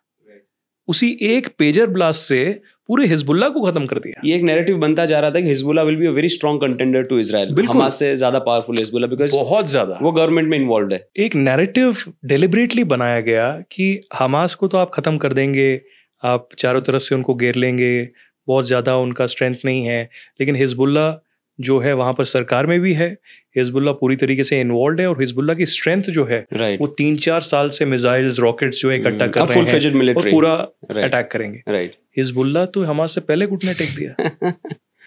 तो मुझे लगता है इजराइल ने ये दिखाया है दुनिया में, और मोसाद ने ये दिखाया है कि आप जितना भी उनको चुनौती दें, आप वो उनको छोड़ेंगे नहीं। अब आप देखिए कि अभी 2 डिप्लोमेट्स को वॉशिंगटन डीसी में मारा इजरायली। आपको लगता है मोसाद उनको छोड़ेगा? मोसाद सिर्फ उन्हीं को नहीं पकड़ेगा जिसने गोली चलाई, उसको तो अरेस्ट कर लिया, लेकिन उनके जो आका, चाहे वो ईरान में हों, हमास के हों, कतर में हों, उनके पीछे जरूर जाएगा। अब आपने इंडिया की कैपेबिलिटी की बात की, अब आप इंडिया की प्रिसीजन कैपेबिलिटी आप इससे मार्क कर सकते हैं कि हमने जो मुरीद की और भावलपुर में हमला किया, वो एग्जैक्टली उसी जगह पे गया जहां जैश ए मोहम्मद और लश्कर तोयबा के लोग इकट्ठा हैं। ये कैसे होगा? ये सिर्फ उससे तो नहीं होगा कि एवैक हमने भेजा या यूएवी हमने भेजा और उससे पूरा स्टडी किया कहाँ है, वो किया होगा, लेकिन ऑन ग्राउंड लोग हैं पाकिस्तान में जो हेल्प कर रहे हैं, ऑन ग्राउंड लोग हैं पाकिस्तान में जो लोकेशन दे रहे हैं। अब मैं आपको एक और एग्जांपल देता हूँ, 26/11 का। 26/11 हमला होता है, उसके 1 साल 2 साल पहले की बात है। कश्मीर में एक लश्कर तोयबा के आतंकवादी को पकड़ा जाता है, उसको बहुत ब्रेक करने की कोशिश करते हैं, वो होता नहीं। 6 महीने के बाद वहाँ के जो आईजी हैं वो फाइनली उसको ब्रेक करते हैं, और ब्रेक के बाद उसको इतना कुरान पढ़ाया जाता है, एकदम उसका जो है डी रेडिकलाइजेशन किया जाता है, और उसको बोला जाता है कि भाई अब आप तुम मेरे लिए काम करोगे। तो वो लश्कर तोयबा में ही रहता है लेकिन काम करता है हमारे लिए। उसको एक 20 से 25 सिम कार्ड दिए जाते हैं, आई थिंक एयरटेल के, और बोलते हैं कि तुम ये लेके जाओ और उनको बोलना कि जब ज़रूरत पड़े कभी ये इस्तेमाल करना। तो ये जाके ये सारे सिम कार्ड प्लांट कर देता है लश्कर तोयबा में, पाकिस्तान में। जब अजमल कसाब और ये सब लोग आते हैं, ये यही सिम कार्ड लेके मुंबई पे अटैक करते हैं, और ये सिम कार्ड से पूरा जो ऑडियो है और पूरा जो ट्रैक है, इनको साजिद मीर के साथ बातचीत की, हाफिज सईद के साथ की, जिसके ये सारा टैप हो जाता है और सारा जो है केयरफुली मैप हो जाता है कि कैसे क्या हुआ है। तो इंडियन इंटेलिजेंस की कैपेबिलिटी बहुत स्ट्रांग है, ये बार बार हमने प्रूव की है। और अगर इंडियन इंटेलिजेंस आज ठान ले कि हाफिज सईद कल का सूरज नहीं देखेगा, वो कल का सूरज नहीं देखेगा। क्या बात कर रहे हैं? बिल्कुल। Is it that easy or is it that or we are that strong? आप देखिए ना, पाकिस्तान सामने आता है, हाँ. और पाकिस्तान हिंदुस्तान के खिलाफ जो है एक प्रेस कॉन्फ्रेंस करता है बहुत सारी, कि ये जो अननोन गनमैन हैं पाकिस्तान की सड़कों पे, ये हिंदुस्तानी है। अब मुझे नहीं पता वो हिंदुस्तानी है, अफगानिस्तानी है, पाकिस्तानी है, काम अच्छा कर कौन है, पर अननोन गनमैन तो बहुत अच्छा अल्लाह का काम कर रहा है ना। तो अगर हाफिज सईद का जो बहुत ही क्लोज है अल सिंधी, उसको हम मार सकते हैं, या उसको अननोन गनमैन मार सकता है, तो कुछ भी कर सकते हैं। तो मुझे लगता है, जैसे मैंने एक स्टोरी ब्रेक की थी आई थिंक 2022 की मार्च में, मुझे हिंदुस्तान से भी और पाकिस्तान से भी एक कंफर्मेशन आया कि कराची में एक ज़हूर मिस्त्री करके है, उसको मारा गया है। मैंने ज़हूर मिस्त्री का नाम कभी सुना नहीं था, तो मैंने चेक किया ज़हूर मिस्त्री है कौन। तो मुझे पता चला भी IC-814 की हाईजैकिंग हुई थी, उसमें 5 आतंकवादी में से एक था ज़हूर मिस्त्री, जो सबसे छोटा था। आई थिंक उसका बोला नाम था, कोड नेम। और उसके बाद तो आपने नेटफ्लिक्स पे डॉक्यूमेंट्री भी देखी होगी IC-814 की। तो मुझे जब पता चला तो मैंने अपने पाकिस्तानी मित्रों को फ़ोन किया, तो उन्होंने बोला यार एक बंदा ये ज़हूर मिस्त्री मारा तो गया है, लेकिन यहाँ पर लोकली हमको सरकार की तरफ से हिदायत आई है ये कवर मत करो। तो फिर मैंने लोकल वीडियो, CCTV ये सब मंगवाया वहाँ से, तो मैंने डॉक्यूमेंट्री भी बनाई इस पर, और फिर चेक किया कि ये तो ज़हूर मिस्त्री है। और ज़हूर मिस्त्री जो है उसको मारा गया, एक बंदा, 2 बंदे आए बाइक पे, उसको मारा, उसका फ़ोटो लिया और चले गए। और ऐसे ही अभी सिंध में लश्कर तोयबा का कुछ ही दिन पहले एक आका था, उसको भी ऐसे ही मारा गया। उसको मारा गया, उसका तो वीडियो लिया गया कि वो तड़प रहा था मरते मरते, उसका पूरा वीडियो आया। तो इंडिया को क्वेश्चन करने की जहमत पाकिस्तान ना ही करे तो बेहतर रहेगा। और बलूचिस्तान में वो बार बार स्प्रेड कर रहे हैं। मेरा भी ISPR ने प्रेस कॉन्फ्रेंस की तो मेरा एक ऑडियो चलाया, एक रिपोर्टिंग करते हुए, मेरे ट्वीट्स दिखाए। मैं तो उनको यही कहूँगा कि आप बेवकूफ़ी कर रहे हैं। आप इंडिया को क्या टारगेट कर रहे हैं? आप देखिए बलूचिस्तान के जो खुद लोग हैं वो अपने आप को पाकिस्तानी नहीं मानते। बलूचिस्तान के खुद लोग हैं वो आपके खिलाफ डटे हुए हैं। अगर आप ऑक्यूपाई करके उनको बैठेंगे तो वो तो आज़ादी मांगेंगे ना। और कश्मीर का आप राग कब तक अलापेंगे? कश्मीर के लोग अब समझ चुके हैं कि उनका तकदीर जो है पूरा हिंदुस्तान के साथ है, और कश्मीरी जो है हिंदुस्तानी पहले है, कश्मीरी बाद में है। तो ये तो बदलने नहीं वाला। आसिम मुनीर का पोता जो है आर्मी चीफ बन जाए तब तक कश्मीर जो है यहीं रहने वाला है। और जितना भी उसको वो फील्ड मार्शल बना लें, बेवकूफ़ी और जैसा ये टाइटल दे दें, मुझे लगता है कि जब वो रिटायर होगा फाइनली, वो तो रिटायर नहीं हो सकता क्योंकि field marshal doesn't retire ever, but जब भी वो निकलेगा वहाँ से तो मुझे लगता है जूते चप्पलों से उसको जो है मारेंगे। आपने देखा 9 मई 2024 में क्या हुआ, जब इमरान खान के सारे सपोर्टर्स जो हैं उन्होंने Pakistan army headquarters, ISI headquarters, Lahore core commander के हेडक्वार्टर पे हमला कर दिया। वहाँ से जो है फ्रिज में जो खाना था वो चोरी कर लिया, मुर्गे चोरी कर दिए, पीकॉक चोरी कर दिया वहाँ से। ये हुआ तो यही हालत होगी।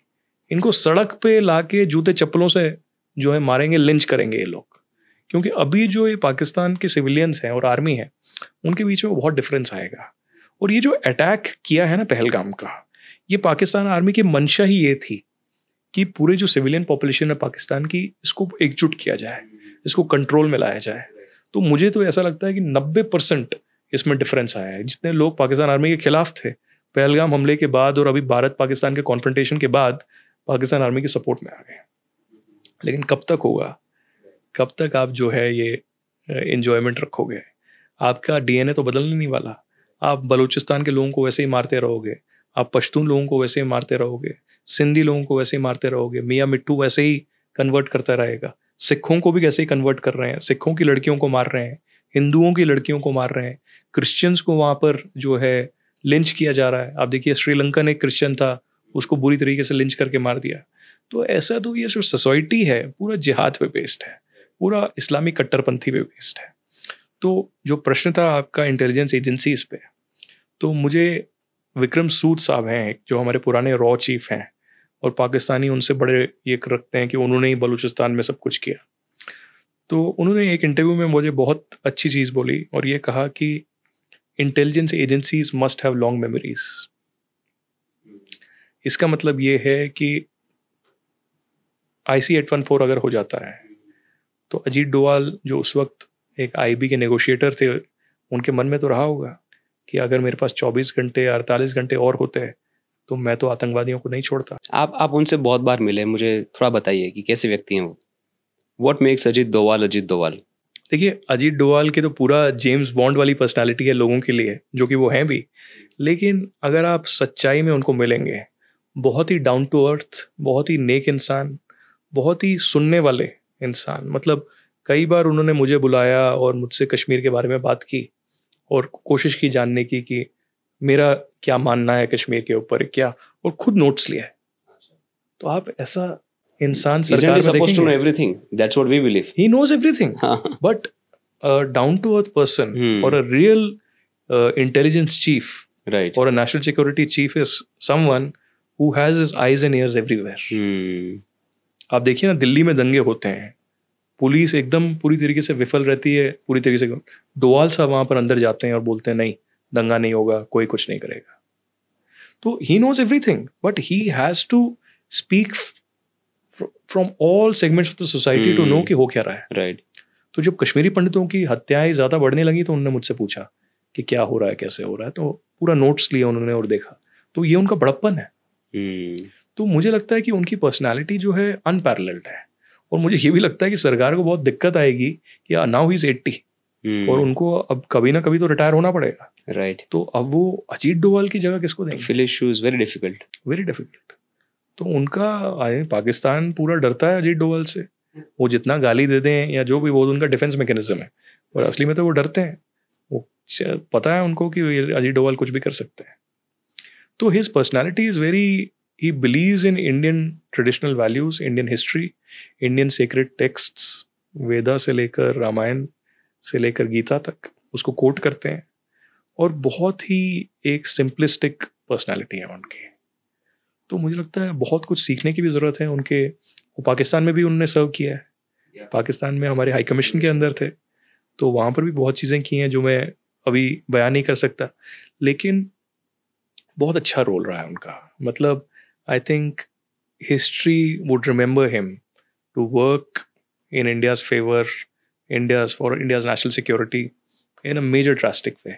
क्योंकि मैं कहता हूँ ना, बहुत सारी चीज़ें जो है पब्लिक में नहीं आती नेशनल सिक्योरिटी को लेकर, बट कभी तो आएंगी पब्लिक में, और तब उनको देखा जाएगा कि उनका काम कितना जो सटीक था और बहुत इंपॉर्टेंट था। अदिति भाई, एक historic event like article 370 abrogation, ये इवेंट जब होता है आपको फ़ोन आता है अमित शाह जी का, और ये इवेंट होने से पहले, बहुत पहले आपको पता था, शायद you were one of those few people outside the government और outside the ministry of home affairs who would know कि ऐसा कुछ हो रहा है। So I want to understand, ये जो पूरा एपिसोड हुआ, आप थोड़ा वो बताइए, और फिर I want to understand how does it feel to be a part of such a big historic event and being one of those few Indians who knew about it. It feels amazing. I mean, I can't describe it in words, how it feels. But what I'll tell you historically is that जब मैं college में था तब मैंने एक संस्था बनाई, roots in Kashmir करके, और हमारा काम ही ये था कश्मीर के ऊपर अवेयरनेस स्प्रेड करना। 2-3 चीज़ें हम करते थे। एक तो टीवी डिस्कशंस में कोशिश करते थे कि हमारा व्यू पॉइंट आए, दूसरा जितने भी अलगावादी हैं, यासीन मलिक, गिलानी, मीरवाइज, ये जब दिल्ली आते थे इनको हम टैकल करते थे, इनको काउंटर करते थे और प्रोटेस्ट करते थे। और हम एग्जीबिशंस और अवेयरनेस प्रोग्राम्स करते थे कश्मीरी पंडितों के लिए, जस्टिस के लिए। और तब जब भी मैं डिस्कशंस में जाता था तब मैं कहता था कि 370 and 35A needs to go. और नेशनल कॉन्फ्रेंस और पीडीपी के जो लोग आते थे वो मुझ पे हंसते थे, मजाक उड़ाते थे कि ये तो कभी हो ही नहीं सकता, ना होगा, ये बेवकूफ़ी वाली बात है। बट मैं कहता था कि कश्मीर को अगर आपको हिंदुस्तान के साथ जोड़ना है तो 370 तो हटाना पड़ेगा। कट टू 2019 में मुझे किसी का फ़ोन आता है और मुझे एक मीटिंग के लिए बुलाया जाता है। उनका नाम मैं नहीं ले सकता, हालांकि वो रिटायर हो गए हैं, लेकिन इसमें नेशनल सिक्योरिटी की सेंसिटिविटी है। तो उन्होंने मुझे पूछा कि आप क्या चाहते हैं, 370 को लेकर क्या चाहते हैं? तो मैंने बोला 370 तो जाना चाहिए। तो बोला 35 को लेकर, मैंने बोला बिल्कुल जाना चाहिए। तो मैंने बोला लेकिन जाएगा थोड़ी ना, ये तो बीजेपी 40 साल से कह रही है जाएगा जाएगा, बट इसके लिए आपको जिगरा चाहिए, इसके लिए पूरा पॉलिसी ये चाहिए और सबसे पहले पॉलिटिकल विल चाहिए, नहीं होगा। तो उन्होंने मुझे बोला कि अगले 3 महीने में ये चला जाएगा। तो मैंने बोला चला जाएगा मतलब आप मजाक कर रहे हो? मैं हंसने लगा। बोला नहीं नहीं, उन्होंने पूरे डायलॉग के इसमें बोला कि मेरा नाम बदल देना अगर ऐसा नहीं हुआ। उसके बाद मुझे कुछ ही दिनों के बाद, मतलब imagine his trust on you that he was able to open up. हाँ, और उन्होंने बोला कि प्लीज़ ये बाहर मत बोलिएगा, ये हमारे बीच की बात है। तो मैंने बोला नहीं आई विल ऑनर, मैं नहीं बताऊंगा। तो उसके बाद मुझे गृह मंत्री जी के यहाँ से फ़ोन आया। तो उन्होंने मुझे बोला कि आप कश्मीर जाइए और वहाँ आंकलन कीजिए। तो मैंने बोला नहीं, मुझे तो कश्मीर जाने की ज़रूरत नहीं है, मैं तो वैसे ही। आप बोला नहीं आप जाइए। तो वहाँ पूरा सिक्योरिटी ब्रीफिंग जो है मुझे मिला। मैं गवर्नर साहब से भी मिला जो वहाँ उस टाइम के थे, सत्यपाल मलिक। उसके बाद जितने भी वहाँ आर्मी के जनरल ऑफिसर कमांडिंग चिनार कोर के, आईबी के, रॉ के, सीआरपीएफ के, बीएसएफ के, जम्मू कश्मीर पुलिस के, सब ने सिक्योरिटी ब्रीफिंग दी। उसके बाद बहुत डिटेल्ड मैंने 7 पेज की एक रिपोर्ट सबमिट की और उस पर काम हुआ। एनआईए ने खासकर उस पर बहुत ज़्यादा काम किया। और फिर फाइनली ये करीबन आई थिंक शुक्रवार की दिन था, 2 तारीख थी, 2 अगस्त। तो मुझे कहीं से फ़ोन आया और बोला कि आप मंडे को 11 बजे आ जाइएगा। तो मैं मंडे को 11 बजे वहाँ आया। जिनका पास में बैठा उनका मैं नाम नहीं ले सकता, बट उनके पास बैठ के मैंने पूरा पार्लियामेंट प्रोसीडिंग देखा। और उसी दिन सुबह 5 तारीख की सुबह 7 बजे मुझे उस सज्जन का फ़ोन आया जिनने मुझे 3 महीने पहले बुलाया था और बोला था कि 3 महीने में जाएगा। और 7 बजे सुबह बहुत ही ड्रामेटिक अंदाज में, फिल्मी अंदाज में मुझे फ़ोन किया, नींद से उठा मैं, और बोला कि आदित्य 3 महीने पहले बोला था ना तो मैं, आज वो होने जा रहा है, तो आप सपोर्ट कीजिएगा नेशनल सिक्योरिटी के इंटरेस्ट में। तो मैंने बोला नहीं, बिल्कुल मैं सपोर्ट करूँगा। तो ये जो है पूरी कहानी रही। और उसके बाद मैं कश्मीर गया, करीबन 10-15 दिन मैं कश्मीर में रहा, वहाँ देखा क्या हो रहा है, कैसे हो रहा है। और बहुत इंटरेस्टिंग चीज़ इसमें ये रही कि वायलेंस नहीं हुई। आप देखिए, गृह मंत्रालय से और आईबी से ये आंकलन था कि 10,000 लोगों की मृत्यु होगी, बहुत ज़्यादा रिबेलियन होगा। आंकलन था 10,000 लोग मारे जाएंगे। ये भी आंकलन था कि जम्मू कश्मीर पुलिस में कुछ ऐसा वर्ग होगा जो रिबेल करेगा, अच्छा, और उसको आपको टैकल करना पड़ेगा। मुझे भी आईबी के स्तर पे ये पूछा गया कि क्या आपको लगता है कि ऐसा कुछ होगा? तो मैंने बोला ऐसा कुछ नहीं होगा। मैंने बोला देखिए, ये 80 का और 90 का कश्मीर नहीं है। जो जम्मू कश्मीर पुलिस के लोग भी हैं उनको भी पता है, उनको रोटी कपड़ा मकान चाहिए, उनको सैलरी चाहिए, उनको हिंदुस्तान के साथ अपनी तकदीर देखनी है आगे, उनको अपना परिवार की तकदीर देखनी है। वो ऐसे बहकावे में नहीं आने चाहिए। अब ये है कि इक्का दुक्का लोग, वो तो हर जगह होता है, इक्का दुक्का लोग कुछ प्रॉब्लम क्रिएट करते हैं, उसको आप टैकल कर सकते हैं। लेकिन ये एक्सपेक्ट करना कि कोई रिबेलियन हो जाएगा या कुछ ऐसा वर्ग होगा पॉपुलेशन में जो पूरा ये करेगा, ऐसा नहीं है। और ऐसा ही हुआ फिर कि ना कोई रिबेलियन हुआ, ना एक भी बंदा नहीं मारा गया, एक भी बंदा नहीं मारा गया। और हमारा नैरेटिव इतना स्ट्रांग था, चाहे वो डिप्लोमेटिकली हो, पॉलिटिकली हो या सिक्योरिटी वाइज हो, बहुत ही टाइट ग्रिप थी। और ये कर दिखाया सरकार ने, ये तो कोई दो राय नहीं है। बहुत सारे कांग्रेस के लोग, ऑपोजिशन के लोग भी आए सपोर्ट करने के लिए। उन्होंने कहा कि 370 जाना चाहिए था, आज से 60 साल पहले जाना चाहिए था, अब चला गया, बहुत अच्छी बात है। बट बहुत सारे ऐसे पॉलिटिशियंस भी हैं जिन्होंने 370 को टेररिज्म के साथ कंपेयर किया। उन्होंने बोला कि 370 चला गया तो टेररिज्म भी चला जाएगा। देखिए ऐसा नहीं है, 370 एक पॉलिसी डिसीजन है। ये एक तो जम्मू कश्मीर को पूरी तरीके से भारत के साथ जोड़ता है पॉलिसी के तर्ज पे, लॉ के तर्ज पे, और दूसरा एक साइकोलॉजिकल सेटबैक है उन लोगों के लिए जो सोचते हैं कि नहीं, हम जम्मू कश्मीर में अलग हैं, हम स्पेशल हैं, हम हिंदुस्तानी नहीं हैं, हमें ये जिहाद लड़ना है, हमें स्टोन पेल्टिंग करनी है, हमें जो है ये एनकाउंटर करने हैं। तो उनके लिए ये एक मानसिक एक बहुत बड़ा झटका था, एक साइकोलॉजिकल झटका था, क्योंकि उनको लगता था 370 कभी नहीं जाने वाला, हिंदुस्तान तो ऐसी हिमाकत कर ही नहीं सकता। तो कर भी दिखाया और एक भी कैजुअलिटी नहीं हुई, कोई वायलेंस नहीं हुई। पाकिस्तान ने बहुत कोशिश की, पाकिस्तान जो है मुस्लिम वर्ल्ड में गया, बहुत ड्रम बीटिंग की कि हिंदुस्तान के खिलाफ, किसी ने नहीं किया। इनफैक्ट मुस्लिम देश जो यूएई है, सऊदी है, मालदीव्स है, उन्होंने बोला हम कुछ नहीं करेंगे, ये तो आंतरिक मुद्दा है भारत का, उनको डील करने दी। तो मुझे ज़ाती तौर पे जितना मेरा कंट्रीब्यूशन रहा, छोटा सा हल्का सा, आई फील वेरी ऑनर्ड कि at such a historical point I could have been of some help, I was of some help, और I was part of this history in some way, और कभी तो लिखूंगा इसके बारे में, so I will write about it. But I think it's a very, I think in the next 100 years this is a historical move that happened. But इसमें ये है कि एक तो आपको कंसिस्टेंसी इन पॉलिसी रखनी पड़ेगी। जो पुराना आपका एक चलता था रवैया कश्मीर को लेकर, वो नहीं चलने वाला। आपको अगर कोई भी बंदा वायलेंस करने की कोशिश कर रहा है, उसको एज पर लॉ आपको एक कड़ा मैसेज देना है।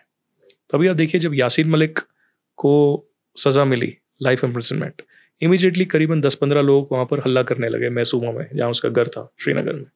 इमीडिएटली जम्मू कश्मीर पुलिस ने उनको अरेस्ट किया, आगरा भेज दिया, यूपी भेज दिया जेल में। बोला ये सब नहीं चलने वाला।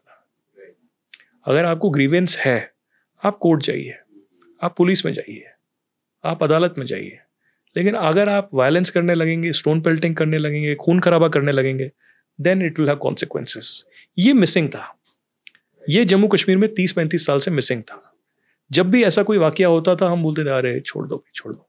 महबूबा मुफ्ती स्टोन पेल्टर्स को छोड़ देती थी, महबूबा मुफ्ती बोलती नहीं नहीं हमारे लोग हैं, ये कुछ नहीं होगा, कैसे नहीं होगा। अरे भाई ऐसा नहीं है। अगर हिंदुस्तान में एक लॉ है, हिंदुस्तान में कॉन्स्टिट्यूशन है, तो वो तो चलेगा। और अगर आप लोगों को मारेंगे, डराएंगे, तो आपको तो जेल जाना पड़ेगा। ये सिंपल हमारा पॉलिसी चेंज है कश्मीर में, और अच्छा है, चल रहा है। तो आप देखिए ना डेवलपमेंट कितनी हो रही है कश्मीर में। और ये सिर्फ प्रोपेगेंडा की बात नहीं, आप सच्चाई में देखिए कि वंदे भारत पहली बार जो है जम्मू से श्रीनगर जा रही है। पूरा दिल्ली से जम्मू और जम्मू से श्रीनगर आप वंदे भारत में जा सकते हैं। रेलवे कनेक्टिविटी, इतने हाईएस्ट जो है ब्रिजेस वहाँ पर बनाए जा रहे हैं। टनल्स जो है कनेक्टिविटी हो रही है श्रीनगर और लद्दाख के बीच में, जो विंटर्स में भी चलेगा। तो बहुत हद तक जो है प्रगति हो रही है। स्पोर्ट्स की इन्वॉल्वमेंट बहुत ज़्यादा है वहाँ पर। जो है फैशन शोज हो रहे हैं कश्मीर में, that's a great change. Literary festivals हो रहे हैं जो पहले बैन थे। सिनेमा जो वहाँ पर सिनेमा हॉल 35 साल के बाद आया है, that's a great change. I mean वहाँ पर फतवा लगा दिया था सिनेमा के खिलाफ। तो आई थिंक बहुत चेंज हो रही है। अब हमें जो है एक्सपेक्टेशन ज़्यादा होती है कि 24 घंटे में सब कुछ बदल जाए। वो नहीं हो सकता। I think there is a slow change, but I think on my personal जाती level I will always say कि on the return of Kashmiri Pandits, first you need to deliver justice.